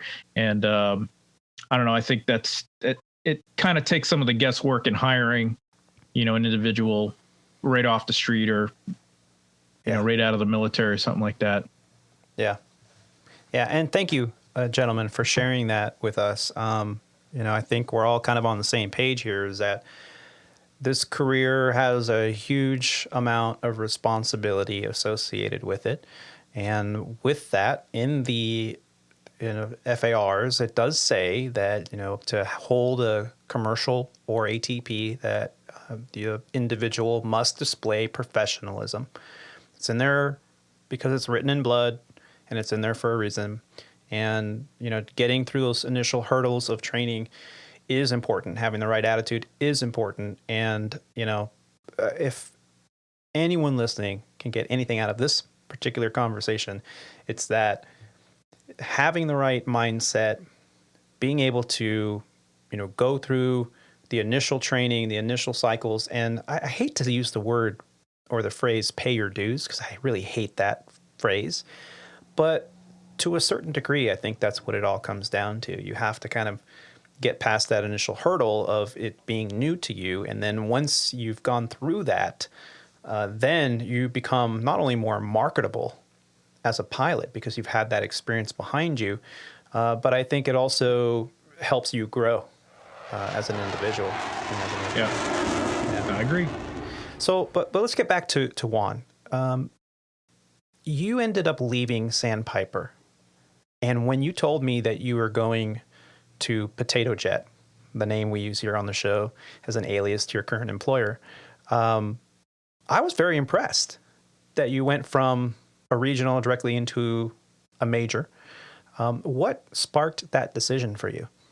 Well, as you can remember, we were in Sandpiper was kind of going through this shrinkage, if you will. Not much movement going on at the time. We did have the flow through, which, that was one of the aspects that was also in the decision making to make the move to a different airline. Because, obviously we all flew for that one carrier, and then having the prospect of going to legacy airlines, that would have been nice, but we just didn't know how that was going to pan out and when that was going to pan out. Obviously things were just a little different at the time. So I got encouraged. Again, my best friend, he's kind of been one step ahead of me. He was there at Sandpiper before. And then he was also there at the Potato Jet before me. So he encouraged me. He all through the time he was there, he just kept throwing great comments as far as like how they go about business and how things are moving along, and that I shouldn't apply and get my name in the hat. But just a little bit reluctant at the time. I think once you get into a position where you know what you're doing at the current employer, and you're commuting, and you're got a good hold of the day-to-day operation, you kind of get complacent a little bit. Yeah. And so it's tough sometimes to do change, and to change that kind of going to a different carrier is not just a easy, I'm going to put in a paperwork and throw in my resume and I'm going to get hired. So yeah, it's intimidating. It is a little bit intimidating, because you have to prepare yourself mentally that obviously you're going to have to go through the interview process, and that you're going to try to make yourself marketable to them. And so that took a little bit of time just to kind of get myself in that mindset. And then and again, just having a little bit of push from somebody definitely helps. And we got it all together. I was able to get an email fairly quick from them, which I was surprised, because they keep their hiring sauce very confidential. It's to this date, I don't know how they do it, but it just went from there. Yeah. And you talked about your training, how it was a very positive experience for you. What was your first couple years with the company like, considering everything that was going on in the industry around 2015, 2016? Yeah, so initially I was JFK based, so I knew I was going to have to make a very long commute. We were kind of used to doing Seattle to Chicago, which is fairly substantial. You skip in 2 time zones, and most of it is about a 3-4 hour flight. And now I was going to have to do it all the way to the East Coast, to New York, and airport can be challenging sometimes with delays and weather and the complexities that it brings. So, initially it was tough, but I was happy. I felt that it was a good fit for me, and I really loved the current airplane that I was flying, the Airbus. So just felt comfortable, and things were just going to get better, because the company was growing, and they were making more available positions in different bases. So, And where are you based now? I'm currently based in Boston. So you're still commuting? Yeah. Yeah. But now from Atlanta again, so it's a little bit easier, at least staying in the same time zone. Yeah. And, Potato Jet, we won't give it away what the real airline is, but over 1,000 flights daily, 270 aircraft, 104 destinations currently and growing every day, 138 orders for additional aircraft. It's the 7th largest airline in North America by passengers carried. And the current NASDAQ today is $21.14 for a stock price. Not shabby for an airline in today's market. And Potato Jet just recently announced that they're going to be doing some crossings over the pond from New York and Boston to London Heathrow. That is a huge step for the airline.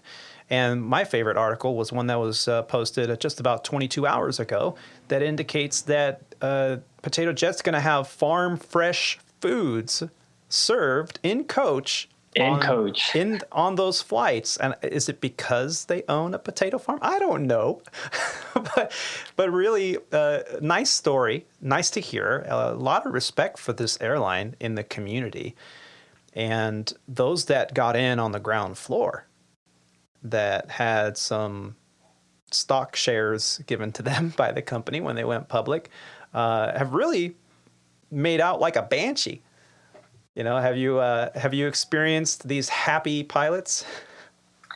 Yeah, they definitely seem to like it there, and you know, it's kind of hard not to.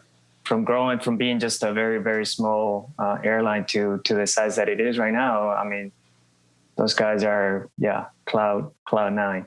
Yeah, definitely. So you know, you've been commuting pretty much your entire airline career. You know, so we're looking at 15 years of commuting back and forth. It's got to be tough. What advice can you give someone who's just starting out and maybe just starting commuting and dealing with all the challenges that come along with it? Well, first of all, definitely don't get discouraged because of the commute. Commuting it's by choice. You know, you can choose to move to the base and where you're being offered the job, but sometimes that's not feasible or possible. But don't get discouraged if you just think that the commuting is going to add a lot of stress. It definitely has complexity of to your life. It adds more complexity to it, but I think a little bit of planning always goes a long way. And then knowing the rules too, man. Obviously you and I would battle that jump seat many, many times. So knowing when that seat is yours and not, it comes in very handy. And also knowing your company's own personal dependability policies and things like that. So you know when you need to show up a little bit earlier or not. That goes a long ways too. And just be, Go ahead. I was going to say, just be dependable, you know, just it is your choice to commute. So it's on you to make it to work on time. The airline could care less where you live as long as you show up on time, ready to go to work. Yeah. And one of the most popular questions I think that all of us have heard in terms of commuting from passengers or people that just don't know, friends that are curious. And they say, well, why don't you just move to your base? You know, why don't you just move to, I was like, well, okay, if I had to move to the base for which I was assigned every time I get reassigned a base or upgrade or whatever, or change equipment, then I'd be moving a dozen times. And it's, you know, if you're a single person, you know, you need an apartment and everything you own fits in the back of your car, hey, that's great. But if you have a family and, you know, a spouse that works and kids that are in school, that's just not feasible. So once you kind of grow roots, commuting, if you're, you know, unlucky, and I shouldn't say unlucky, but, you know, if those are the cards that are dealt, it's just the reality of the profession. I feel extremely fortunate that when I came over to Legacy Airlines, that there was a slot for me in LA where, I mean, it's still a driving commute for me. It's over an hour commute each way, which is nothing compared to what you and I were used to commuting. Yeah, I know. I used to play the violin for me, you know, but hey, I'm an expert at complaining about these kind of things, you know. You know. But hey, I'm no longer have to deal with that. I feel very fortunate, and I applaud you for continuing to do it because, you know, my hat's off to Commuter. You said know the rules and know the game. And to this day, if we have someone who's trying to catch a ride and I'm walking to the gate to the aircraft and I see someone in uniform, I can't tell you how many times my captain will just walk right past and go right down, and I'll stop and I'll talk to him and I'll say, hey, you trying to catch a ride today? And they're like, oh yeah, can I catch a ride? I'm like, Oh, well, yeah. Are you going to get a seat? And especially in the last few weeks, it's been busy. I had two jump seaters the other day on a full aircraft. We had 204 souls on board. It's a full airplane. And I made sure that I was like, well, just come down and talk to the captain. We're going to do everything we can for you. And then from the flight deck, after all the pre-flight duties are completed, I'll always check in the app that we have, the company app, to see if the jump seaters got a seat. If they're another carrier and they got a seat, then I am to expect them to poke their head into the cockpit and ask permission from the captain, because it is the rule. It is the thing to do. Customary too. Yeah. And sometimes people forget, or they don't, or they think we're busy. Doesn't matter how busy we are. You got to let us know you got a seat, because otherwise I might be sitting there going, well, wait a minute, don't close the door. Did we get everybody on? Yeah. Delaying things. So, and most of the time the captains are okay with me asking those questions, because I'm not making any demands or anything like that. I know my place. But yeah, be kind to your commuting pilots. It's tough. It's time away from family, and Juan, you said you have a choice. Absolutely, you choose to not uproot your family, but sometimes it's a necessity, because I work here because they hired me first, and this is what I have to do. So, be nice to your commuters. Just out of curiosity, Juan, why'd you move back to Atlanta? Because you were in Seattle when you got hired at Potato Jet, and then you moved back to Atlanta, even though you're still based in the Northeast. What prompted that move? That pesky wife again, man. Just keeps moving around the country for trying to leave wife, me, I guess. I don't know. Happy life. No, but in all seriousness, the wife, again, same company. She's been with for 15 years. Great company that she works for. They just offer an opportunity to go back to Atlanta, which is their home office. And that also meant that my commute would just get a lot shorter. So again, we were used to kind of moving around a little bit, so it wasn't a huge surprise. And I think we all expected it, that down the road that they'll make a move like that and say, hey, come back. We want you here in the big office. So we did. And it worked out great. I mean, we love the area now, and it definitely makes commuting, I'm not going to say easier, but I guess it is easier. It just is shorter. Yeah. Let's just put it shorter. Which is something. Because Atlanta is a huge airport, and it just a lot of commuters out of there too. So a lot more opportunity to commute, for sure. So what's been the most significant factor in your pursuit for this aviation career? What's, if you could pinpoint the thing that helped you succeed, what is that? Just perseverance, man. I think just keep trying, and then if you don't give up along the way. I know aviation has many facets and many different directions you can go to. Just because you want to be an airline pilot, well, you could be an airline pilot, but there's also cargo. There's also other aspects that you can pursue. And if you just like flying airplanes for the love of it, I think there's so many other things that you can do in the aviation field. But don't get discouraged along the way. I think there's going to be a lot of bumps that are going to be thrown your way, but you just have to push through those and make the best out of it. Whether it's commuting, whether it's financial reasons, whether it's just airlines closing their doors and going, having to find another job, like a lot of our other peers have gone through. Luckily, I have not experienced that, and I don't think either of us have to experience the furlough phase of it. But just keep trugging along, I guess. Yeah. And so there's always going to be challenges, as you're mentioning. What have been some of the biggest challenges for you?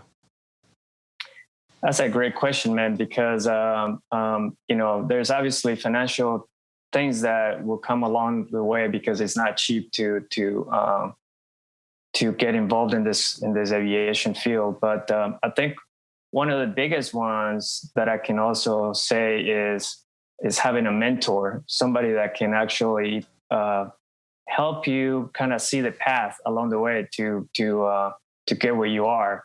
Because I did not have that when I started this dream of becoming a pilot. You know, I started doing a lot of research, and but having somebody that can actually just coach you and just maybe speak of their experience in just a few words, kind of guide you through some of the challenges and some of the maybe just even how to get to an application, or just you know, what do I need to do? Do I need to get my private first, my instrument second? You know, this and that.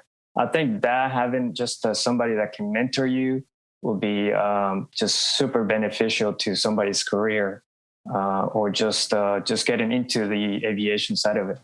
Yeah, and I kind of totally agree with that. I mean, I too had similar challenges, and I think we all kind of have those. Some of us are very fortunate. We talk about mentorship and giving back on this podcast, I think every show, or pretty close to it. I mean, that's really the reason I started it, is to talk about our experiences and get the word out. And because so many questions were coming my way about the industry, about the profession, you know, trying to explain your schedule alone.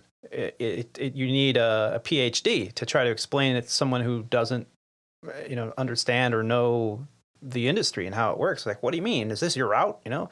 And that's how this whole thing started. But finding that mentor, hopefully this show fills in the gap somehow in a small way, but having a person to be able to reach out to and say, hey, you know, what do you think of this? Or I've got this coming up, or do you think this is a good decision?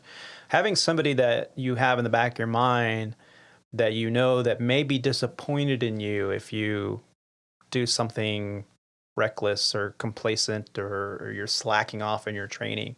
Having that role in this training and in this career, I think is absolutely crucial. Now, you mentioned you didn't have that.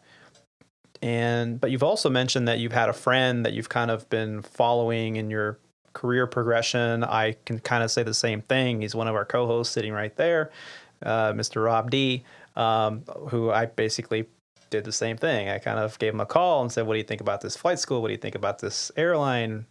And it's really molded how I've succeeded. Did you finally ever find that one person or mentor or group of people that you can now rely on? Oh yeah, absolutely. Like you said, it just sometimes it takes a little bit of time, but once you find that person, it's so beneficial. And yeah, my best friend Adam, he just from the get-go, once we got involved at Embry-Riddle, he was very much a mentor, because he's always been that one guy that's kind of one step ahead. Whether it was getting all his licenses right before me, or getting to that one airline regional first, or even to get in to the next phase there first. But he's always been just a great person that I can go to and say, hey, what do you think of this? Or what should I do? Or just, you know, kind of nudge me along the way to get into it. And just having that one person really, really helps a lot. Yeah. So Juan, what has been your worst commuting story? I know you've got some good ones. Can you share one with us? Oh man, I have a whole book of that I'm gonna probably write. Oh, let me know when you do. I'll buy a copy. Pretty good. Probably be a bestseller. No. I you know, before I tell a story, I like to preface it with you know, what we talked about earlier. Like it really helps and goes a long way when you are courteous and you present yourself to the flight crew in a nice manner, because you are asking for a free ride to get to work, or even more important, to get to home. So it does definitely help along the way to just be that one nice guy and just say, hey, may I have a seat in the back or in the cockpit? So, that will take care of a lot of those issues with the difficult commuting. But there is every now and then just the one issue that you may have and or awkward. I think I like to just tell you the one that I had most recent. I was commuting up to Boston and just a happy guy going to work, right? Not so much, but I'm sitting in a jump seat on an Airbus, and the flight crew just you can tell the dynamics were not good at all. Just the captain and the first officer just did not get along. It just made for a very awkward 2 hours and a half flight. Pretty much sat the whole time. They never talked to each other at all, besides just doing the required chatting about the checklist. And so you're sitting there, you're like this third person, kind of watching it from the back, and you're like, this is just awkward. It's like a divorce attorney.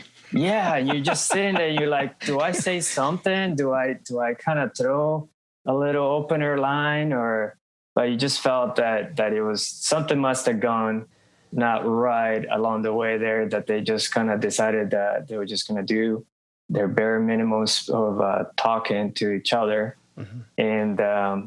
And I just kind of sat there and just watched it. And I mean, they were fine. There was nothing unsafe or anything. It's just they just chose not to talk to each other the whole way. And just be that typical, like, I'm watching my instruments and that's it, Yeah. And that, leads me to my next question is, how do you deal with conflicting personalities on the flight deck when you find yourself in the middle of that? Yeah. So, and that comes up a lot because, we're all, like, I think Rob said earlier, we're human, we just have different personalities. And we almost have to find a common ground amongst each other just to kind of get, sometimes it's super easy. Like the guy comes in and you just feel that energy and it's going to be a good trip. Sometimes you're going to have to dig in a little deeper and try to find some commonality, something that maybe you guys enjoy doing or that you watch something that maybe was fun, just to kind of open up the lines of communication and just because I think that's important. If you can talk to a person, you're spending 3-4 days, maybe 5 days with this person. Why not make it a pleasant experience and just have fun, have an enjoyable time? You're gone from your family. This is the closest person that's going to be to you for the next, however many days. Yeah. So open up the lines of communication and try to find some commonality between you two. And just I've always tried that as a person, just to find whatever we can find that we both like and just talk about that. And then that most of the times will open up another plethora of things to talk about. So yeah, not to be unsafe, obviously you want to stay safe in the cockpit, but it would definitely make the time go by a lot faster and just more enjoyable. Yeah, I have a recent story. You just triggered my memory from a recent trip, if I may. I just had a trip, and one of the overnights was like a 32-hour overnight in Miami, which is great, but it can be about 10 hours too long if run out of things to do. But anyway, I was flying a 4-day trip with this captain, and when I first met him, he came across very, very socially awkward. I mean, he was just one of those people that had a goofiness to his demeanor, and he was just just hard to, figure out that, what kind of a trip this is going to be, or what kind of conversations you're going to have in the cockpit. And then I noticed attached to his rollerboard was like this U-Haul of bags, on top of his rollerboard. So he was carrying like, you know, like the roof rack of bags on top of his He was a bag rollerboard. lady? He was a bag lady. He had like 5 bags, and I'm like, wow, this is crazy. So anyway, we get in the cockpit and we're going through our pre-flight, and he breaks out like 3 or 4 of these laminated, self-made briefing sheets and just self-planned things that he made for his job. And he hands this over to me, and I look at it. I'm like, what's this thing all about? And he goes, just in case you're wondering, these are some of the hot topics of the 737. And, this kind of gives you some of our threat forwards idea thing and things that we're going to cover during our briefing. And I'm like, okay, cool. I just handed it right back to him. So, and so this is also, he's a mask wearer. So he had his KN95 mask on, glasses, and he had Band-Aids all around the upper edge of his mask, going all up his forehead. And the only thing I could assume that was for is just to prevent, the fogging of glasses and stuff like that he wore. Now, so I'm saying all this just to kind of set it up, because I really was thrown back at this whole, initial thing. And I'm like, man, what is this guy going to even have anything to talk about? That's, that's going to be cool. And for the first hour into the flight, and this was the other thing, was that our flights were really short. So like the last podcast we had was with Christy. I was in Austin, so we just did Dallas to Austin. So I was literally in the cockpit for 45 minutes, and then wow, we got to the hotel. And it was like, phew. So anyway, fast forward, we get to we're on our way to Miami, and finally, I finally broke into his conversation thing. I'm like, hey man, what are you carrying in all that stuff in your bags? I noticed. And he's like, well, you're going to laugh at me, but I'm carrying hard copies of the Encyclopedia Britannica. Huh. Is he like a Jeopardy fan or something? Why hard copy? I said, why would you do that? It fits in his EFB. He could do that. Download it. So here's what his answer was. He is memorizing the Encyclopedia Britannica.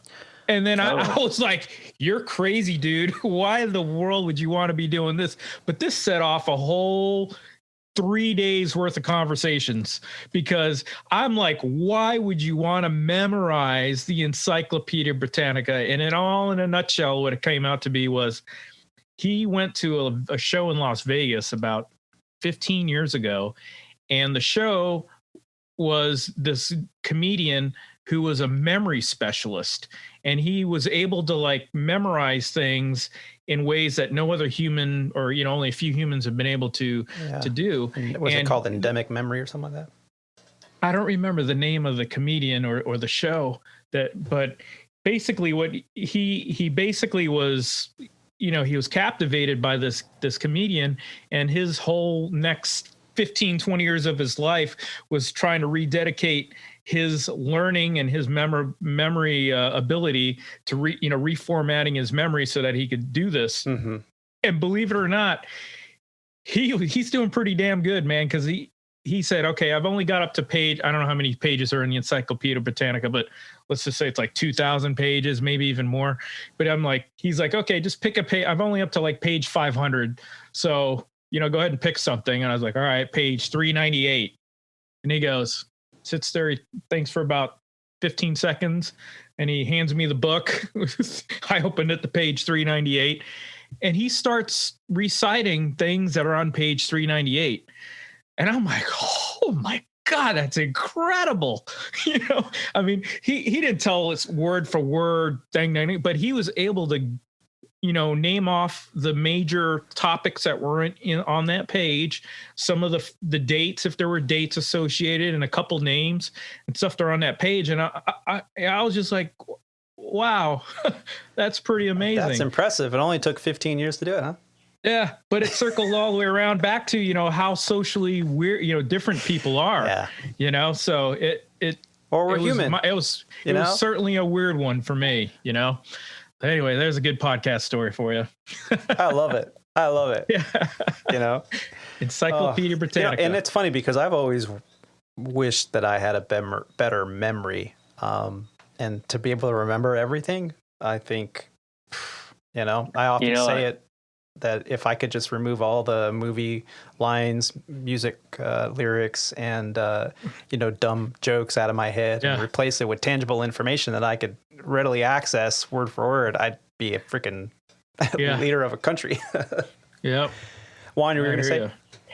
I was gonna say I blame my iPhone, man. I used to have a better memory before I had a smartphone, man. Oh my God! And spell check. I don't even have to spell words. I just type 3 letters and then click the button. Seriously, just even remembering. When's the last time you remember like a lot of phone numbers from people? Yeah, I know. Even my own family. I'm like, it's in my phone.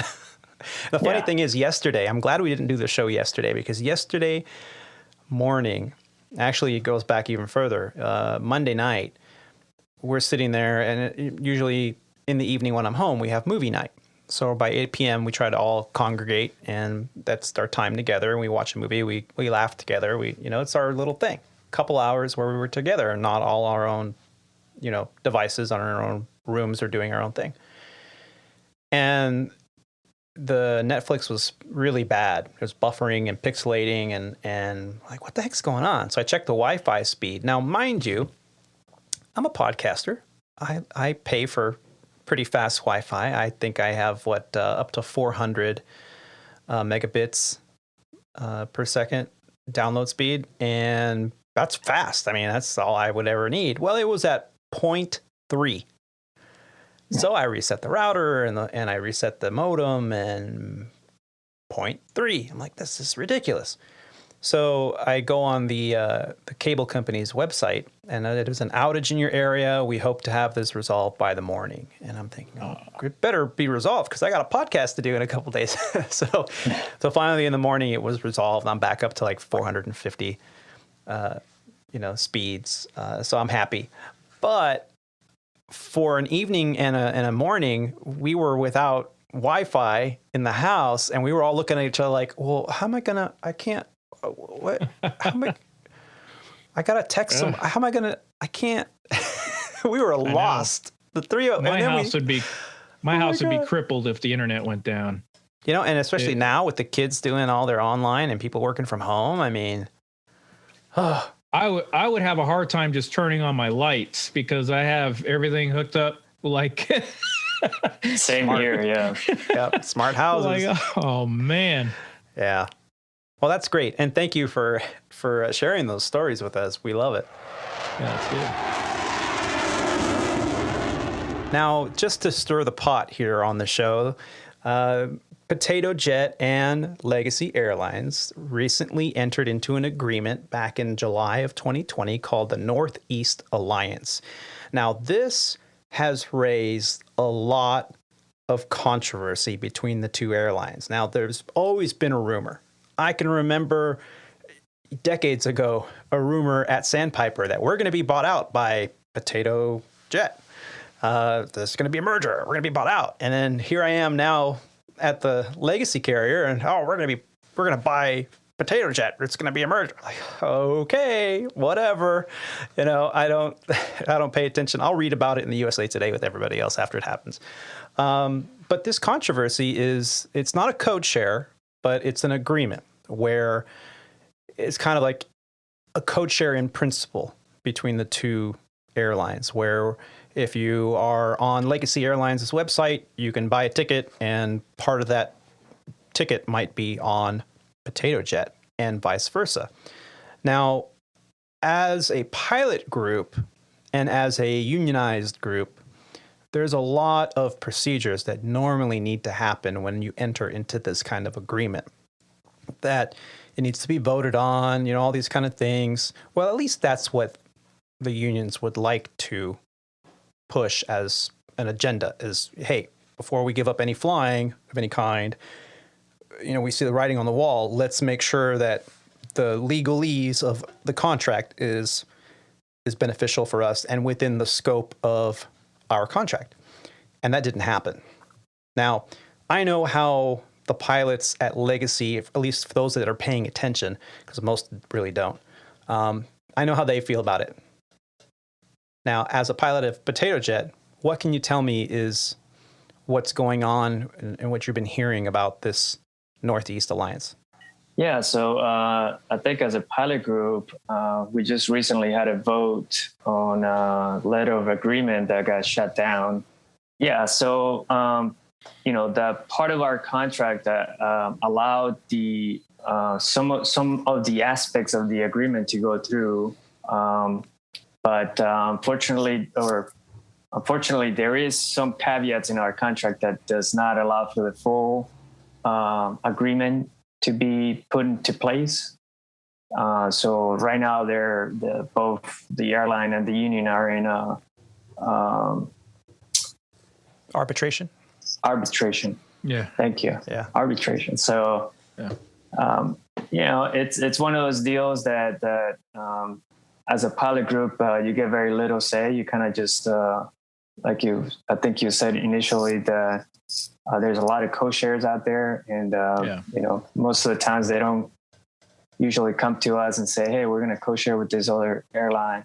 Yeah. I think this one just has a little more details that have to be looked at, and you had to be approved by the by other bodies of government and stuff like that. So according to an article from Forbes.com that was published on March 11th of 2021, entitled "The Best Is Yet to Come in the American Airlines and JetBlue Partnership." This is the article. There are sister companies, so we're paying close attention because what happens there may affect us at Legacy and Potato Jet. And in the article, it indicates that this is only the first stage in what is a bigger phase for the two companies to continue to grow together. It indicates that in July of 2020, American Airlines and JetBlue surprised travelers by announcing their intentions to found a new Northeast Alliance. After review by the U.S. Department of Transportation, the two new partners shared details of the first phase of their partnership in February of 2021. As part of this announcement, the two airlines announced dozens of new routes and launched code shares on dozens of more routes. While this is a start, American and JetBlue have much bigger plans for this partnership than just this first round. And the article goes on to give some detail about what is involved. So if you're a Legacy airline pilot and you care about our sister company over there at American, or you're a Potato Jet pilot and you care about their sister company over there at the Blue Jet, then definitely take a look at the article. I'll put it in the show notes. This is definitely controversial. I kind of am being very vague in terms of the detail and how the pilot unions are involved in all this, but why should the company have to ask permission to do an agreement that's good for business?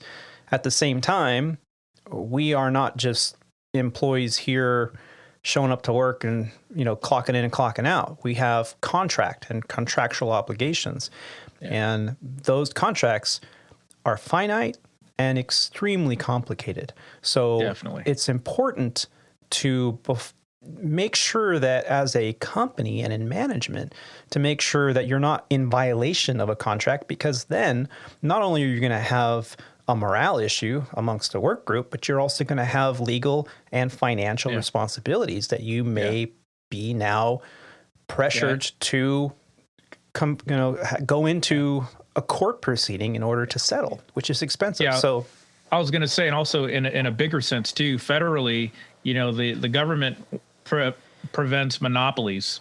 You know what I mean? So that's another major aspect of this whole thing, where they don't want to let one company be the dominant company in on some of these routes. So, for instance, London Heathrow, and for me, it's internally, I'm not very educated on this kind of stuff anyway, but it's a double-edged sword for me because, being a pilot and everything, I want to be doing the flying myself. I want my company to expand and get those routes and everything like that. And I want to be doing the flying because that's, more stuff, more paycheck, more whatever. It really comes down to money. But, from a company point of view, I could see why it'd be a benefit. And it's the reason why a lot of these companies enter into these kind of, what do we call them again? Code shares or agreements and stuff like that. Cause I would think, Potato Jet probably complements the routes of Legacy, and Legacy Airlines routes can complement some of the routes of Potato Jet. So, if we can receive a fee or a percentage of money of Potato Jet's customers, going through Potato Jet to get to some of our flights or vice versa, I could see that being a win-win for everybody.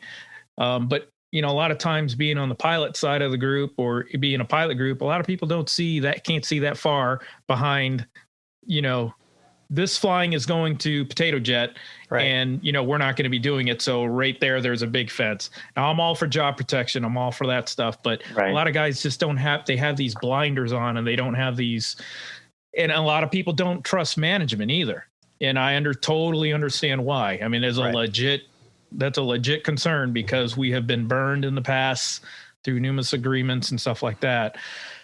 Anyway, I thought I was just talking about that just to kind of get, my feelings across, but yeah, because that actually raises a good point, coming at this from a business perspective, and I only can rely upon the knowledge I have from my previous career. Rebuilding, I'm not going to say build back better, I just did. Rebuilding the industry, now is the time to do it. And we mentioned monopolies, we mentioned, the timing of things. Now is the time. Now is the time to consolidate, to streamline, to make things more efficient. Because in the end of the day, as a pilot, my sole purpose is to have the quality of life, this job security in my career with my company. I don't wish ill on any other pilot or pilot group. I wish everyone a prosperous career because I'm an aviator first, and then I look at the business of it. So I always want to sit here and make decisions and have opinions that are going to be productive and positive for my group. This potentially could be good news, like Rob was saying, with, hey, if I'm going to buy a ticket from Peter, it also is going to include a ticket from Paul, and we both benefit. But at the same time, does the one group or the other lose flying because of this agreement? And from a business perspective, you look at, okay, if we lose a couple routes, that's a loss in revenue. Does that get outweighed by the gain in revenue from partnering up with a partner or a code share? And I think dollars and cents wise, I see the logic. As a pilot, I'm weary. And I think that's really where both groups, if I'm not mistaken, sit right now with our union and our union leadership, is we're very weary of any partnership with another company because we've been burned so many times in the past. With that said, I think now in the next probably 12 to 24 months, we will see some more mergers. We will see some more buybacks because we're already seeing headlines of pilot shortages. We've already seen most of the majors hiring off the street. There's been debate at Legacy now that they're saying, well, they're planning on hiring off the street soon, but we still have pilots out on a leave of absence and pilots that lost equipment because they parked a bunch of jets at Legacy Airlines and they don't have a base yet. They're waiting for training. And, granted, they're getting paid, but those that are out on leave of absence, they should have the ability to come back early if they signed a 6-month leave to get, paid before you hire somebody off the street. So all of this has to be written in legalese and put into the contract, which it's not. We just signed an agreement very recently. and that didn't include that. So there's a lot going on right now behind the scenes Definitely. with pilot groups, and we just have to tread lightly, keep an open mind, and be positive. You okay, Roger? Roger fell to the ground over there. You having a heart attack? No, technical difficulties with my wife's computer. I was fixing for her. Before we finish up, do you have anything to add to this conversation? Do I have anything to add about your guys' Part 121 Legacy Airline squabbles? No, I don't. I just decided to bite my tongue, and I wasn't going to make fun of you guys at all. I was just going to let you, talk amongst yourselves. No, but you are a very business-minded individual, and part of the allure of having your perspective on the show is that you do have a lot of common sense when it comes to the financial strategy. In this case, I don't have enough information. I don't know exactly. I'm not going to lie to you. I did hear about this happening, and I shrugged and said, I don't care. And because of that, I don't know exactly who's getting what. We don't know what's happening. I kind of like you guys were alluding to. It's the airline industry, or any given airline, is a fragile relationship between management and the pilot groups and the mechanic and all the unions. The labor groups, yeah, for sure. All the labor. And because of that, everybody is always more wary than weary, if you will. But everybody's thinking that the other side's out to screw them. I don't know. Yeah. I hope it worked out for everybody. Yeah. See, and that's not to interrupt you, but see, that's the thing where a lot of people don't understand is I don't think the company is out to screw anybody at all. I just think that we end up getting screwed. It's a byproduct of what happened. They find some kind of loophole or some kind of, caveat in the agreement, and then they exploit that, and it ends up, damaging, whatever metric that we have as pilots in our contract. And, the next thing you know, we're grieving it for 12, 15, 20 years. And we go through another pandemic. And pilots are whiners. I mean, we sure are. What happens if you just look at the amount that the pilot group costs the airline.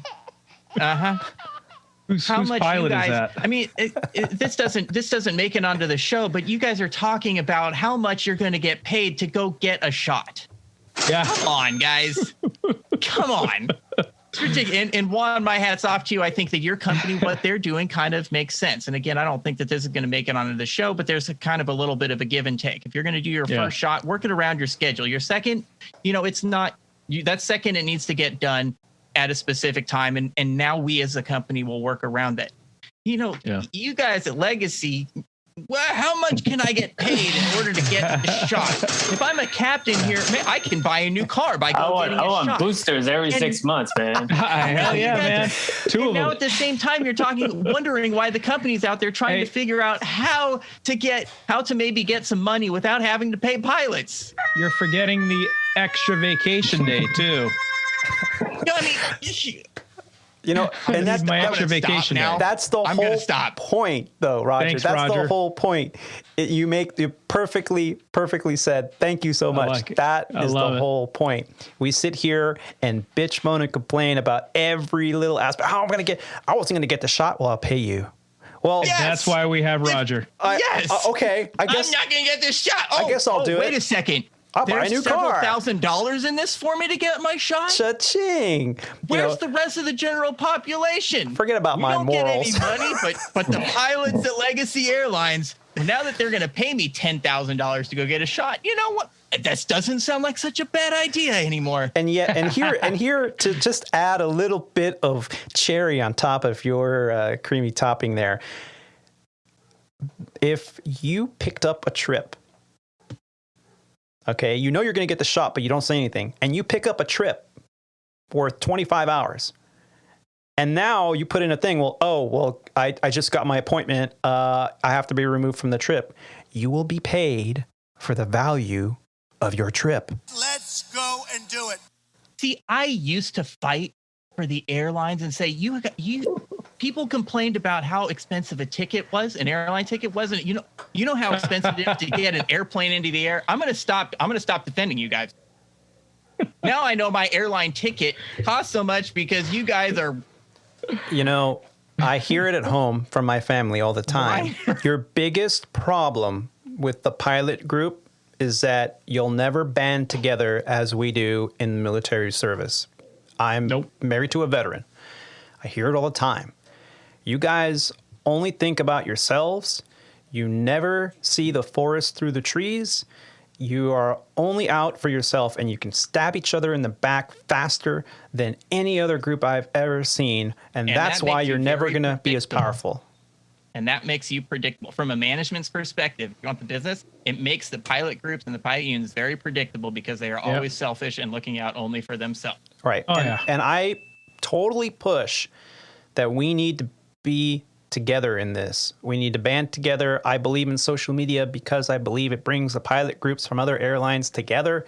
We can talk about stuff as long as you're in a productive group and not a group that all they're going to sit there and do is complain about management. Right? Those groups, those boards, those don't go on those. Stay away from those. Yeah. But if you can have a conversation, a productive conversation about how we can help each other out and how we can band together and maybe take, an extra $1.50 a month out of your union dues so that there's furlough protections for healthcare for those that have gotten furloughed. I mean, absolutely. That's my opinion. It doesn't need to be yours. But I believe that we should help each other out to a certain degree. And that's the problem, is that those people at the upper echelons at the major airlines, they will never go for that because why are you going to take, an extra few dollars out of their stance. Several $100,000 paychecks because to save somebody that's beneath them. Right. Yep. And we said it before. And for those pilots out there that have been known to say, well, I paid my dues. Now it's your turn. I survived a furlough. You will too. It's not my problem. It's just timing. And to me, those people are the problem. Those people are the ones going, hey, I was furloughed. I know how much it sucks. What can I do to help? Maybe it's not financial. Maybe it's just with the ability to call someone and talk to them and maybe, hey, I know somebody that's hiring that maybe you can put in an app because I know you're a good guy or good gal or whatever. We need to band together. This is a very, very, very small community. We must band together because all that happens is we weaken our group as aviators if we do not. Do you think, the kind of same lines, but not, do you think that if there was an actual banding together, that there would be a national seniority list? I don't think a national seniority list is practical because the logistics of something like that would have to include a government intervention or a regulation. Because why? Because we can't band together? Because we don't have unions per se, we have associations. So unless you put every pilot on the exact same union and, you go from one company and you have 20,000 hours, let's just say, a lifetime of experience, and now for whatever reason, the company goes under, and that union goes, well, you got 20,000 hours, you're going to be on this national pay scale, and we're going to find you a job somewhere else, because that's what unions are supposed to do, is protect the pilot group. But every company has its own set of contracts, its own set of rules. And how do you get a company to have a different contract when it's not one size fits all? You can have a company with 15,000 pilots and you can have a company with 600 pilots. The contracts will not be the same because they're not. Each company has different. I don't think it would ever missions work. and roles. I just think that's another thing that I don't think a national seniority list would work. It just doesn't. Now, we could have better contracts and a standardization, and we could have one association. That has been a rumor that's been going around for a long time. Can you imagine how strong our association would be if every 121 carrier was required to have their one union and it was a national union? That'd be different. That's different. Yeah, that would be game changing. It wouldn't be a national seniority list, but it would, I think, be the next best thing. Same rules. Yeah. Every contract should have at least the minimum criteria that they have to meet, you know. And if you're part of that same association, obviously, you know. And then each company could then give bonuses on top of the baseline contract to say, okay, well, this company, I want to go there because they offer these perks or these, you know, quality of life assurances. Well, I don't like that company. I want to go to this company because this company guarantees me maybe positive space from wherever I live to get to work. And maybe that's a benefit that I want. But it's all built upon a foundation, a minimum foundation. That could work. And I think the only way you can get that to happen is if there is a banding together of pilot groups that vote these things into being. That says, okay, we're going to make all one. If you're a U.S. carrier, you must be a part of whatever the union is. I don't want to say one union or the other, but whatever the union is going to be, or whatever the association, I should say. And unfortunately, I think it. And I'm just spitballing this one here, really, for sure, for real. That I would think that it would take a near extinction of our profession for it to come for that to happen. Because I mean, you look 9/11, you look at, you know, this pandemic and everything. It really didn't affect our group as a pilot group in a drastic way at all. I mean, didn't even budget. I mean, obviously there was a lot of things to talk about, a lot of things to negotiate, a lot of things to, you know, him and haw about, and a lot of things to celebrate too. But I think it would really take near decimation of our profession to the point where, you know, nobody's going to want to do this job anymore, or nobody's going to do it unless, you know, we need to set these standards for everybody, because, you know, it's at that point where, you know, we can't go on. Right. And we have a lot of years to come before teleportation becomes I don't think it'll happen. Yeah, I don't think it'll happen in our lifetime. I mean, we'll probably be in the 777 left seat or whatever, 787 or whatever, you know, whatever Elon Musk has designed for the airlines at that time. Starship 57. Yeah.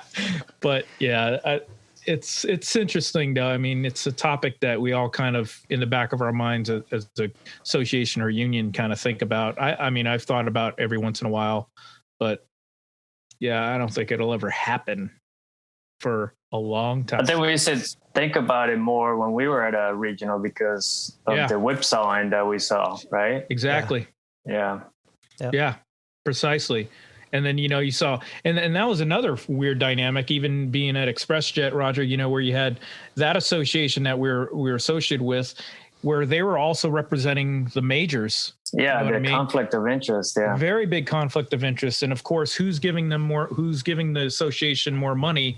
Was it, you know, us little regional guys, or was it the majors? So, you know, there was a money thing factor that had a lot, I believe had a lot to do with it. And how they represented each company. We saw that even with Sandpiper when you know, the merger happened between the big guys and the wholly owns started getting into it, and we had just signed that concessionary contract after the initial bankruptcy, and we had like a 6-year contract or something like that. And all of a sudden the merger happens. And then the new CEO says, well, forget that contract. You're going to sign this concessionary contract with a B scale like at a regional. 15 days later, something like that came out. And we're like, no way. Our union walked away. They walked away from the table and they went to their other wholly owned, whatever they're called, Blue Juice Jet.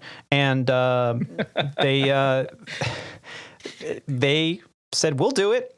And our union was like, wait a minute. We're ALPA, you're ALPA. What are you doing? We just said no to this contract. You would now be the lowest paid regional airline in the nation if you sign this contract. And they said, it's an upgrade for us. Well, the futures were going to be, you know, upgrades with this potential flow through, and they jumped at the chance at the big shiny jet. And so we went to National and said, hey, how can this happen? And they said, well, we don't get involved in the local politics. Like, wait a minute, you take my money to be a part of your association, but you will not get involved. So we had the same union for different companies going head to head and conflicting, and it was ugly. But I going back to what Roger said, it's mostly the greedy pilots, whiny pilots that. I'm glad I didn't need to say that one. I'm glad that it wasn't me this time. Because at the end of the day, they had a choice to say no and vote it down, and they didn't. No. And No. Yep. Yeah. Well, we've been having these wonderful discussions now for going on close to 3 hours here. I just want to finish up by saying again, thank you to all you gentlemen. Juan, a couple last questions for you. If you could go back in time just for a moment and whisper in the ear of your younger self at the beginning of your aviation journey, what would you tell yourself? Don't do it. do it earlier, because seniority is everything. Yeah.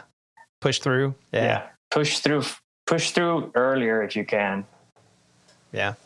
The faster you get there, the better. And, I'd like you to think back to one person in your lifetime that has made the greatest impact on your success in aviation and your career. Who would that be and why? That would have to be the wife. Yeah, I think she just was very encouraging throughout the whole career, just to get me to excel and jump through the many hoops that I had to do, but to eventually end up where I'm at. And so she deserves a lot of credit. Yeah. And what would you say to Andrea if you could right now? Oh, she knows. Oh, well played. Thank you. Nice. I'll tell her right now. Say thank you, and keep pushing me, and we'll continue to do great things. That's wonderful, and thank you so much for answering those last few questions. Always amazed to hear of those that have supported our fellow aviators out there throughout their journey, and we've said it before. We don't do this on our own. We do this standing on the shoulders of all the aviators and supporters and mentors that came before us that helped us guide our way to be where we are. I also want to take a moment to say thank you to all the frontline workers out there, the doctors, the nurses, pharmacists, EMTs, medical techs, and firefighters, law enforcement, grocery store employees, truck drivers, Amazon workers, and of course, all the airline employees that show up every single day, and you private pilots too, to provide the essential services and safety that we so depend on. I feel that now that I'm going to get my shot tomorrow, my jab in the arm, my dose of the viral load, whatever. Because they're paying you. Honestly, Roger, do you believe that? Do you honestly believe that? I mean, I've got 80-year-olds coming to my house in a couple days. I'm getting the shot because I want to be able to say, yeah, I got the shot. I am in a high-risk category because I am a public transportation worker. Because at the end of the day, that's what I am. I'm in all these cities and states and countries around the nation and the world, and I want to have my opportunity to be safe. My family has all taken it, and it's just my turn. The fact that they paid me just made me hustle a little more. It was the motivation. It was the motivation. About an hour, my daughter's getting her first shot too, so we're gonna go do that. Yep. So yeah, I feel like things are better. The numbers are great. The flights are full. Everyone's hiring now. They're going to start hiring again. I think the accelerated retirements that we had are going to create what we've been saying about a year ago, right, fellas? That it was going to be a rubber band effect, and we're going to see what now some are calling a V-shaped recovery. We've had a slow, steady decline throughout this pandemic, and now had a huge vacancy bid come out too, and you see a lot of movement being created by that. So that it's starting to happen. Yeah. Who knows? Maybe by the end of 2021, or maybe the beginning of 2022, you and I might have 4 stripes instead of 3. I'll have to wait for my second shot till then. No, just kidding. Oh, by then you'll have your 5th and 6th shot every year. Roger's over there shaking his head. Oh my God. Well, just thank you to all of you out there that are doing your part and that are making this show happen. If you're enjoying Squawk Ident, please make sure to follow us. You know, the support that all of you have given us has been absolutely wonderful. Those that are following on YouTube, Facebook, and Instagram, every time you like and share and send me a message, I can't tell you how happy it makes me. Those of you listening on the Apple Podcast or the Apple Podcast player, please do your best to send us a review, give us a rating. That really does help with the standings of the show. If you haven't done so already, please check us out at aviatortony.com. That's Alpha, Victor, the number 8, Romeo, Tango, Oscar, November, Yankee.com. There you can get audio archives, photos from the flight line, and our Squawk Ident pilot shop where we have t-shirts and mugs and all those kind of cool things. We also have a guest book photo tab where you can see photos that our featured guests have sent us over the years. So please do your best to help us out and support us. If you can support us financially, you can do so again on the homepage. One final thank you to Mr. Juan Sossa for joining in on the conversation. We so much appreciate having you on this episode, our 75th episode of the Squawk Ident podcast, and for sharing your wisdom with us. Thank you, Tony. It was a pleasure being here and letting me talk about a little bit about my story, and I look forward to hearing more podcasts from you. Well, absolutely. And congratulations. We were talking about it earlier. You've got a beautiful family, a beautiful 2-year-old at home, and now a bun in the oven. Congrats, man. That's awesome. Thank you. Thank you very much, man.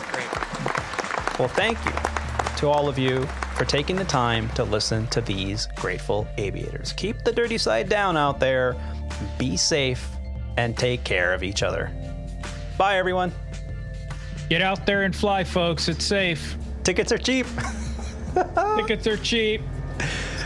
Buy airline tickets. Buy airline tickets like you bought toilet paper. Damn it. Go fly with Roger. Yes. If you have to. If you have Go to. fly. Yeah. Oh, faster. We're gonna talk about that on the next one. Peace out. Stand by.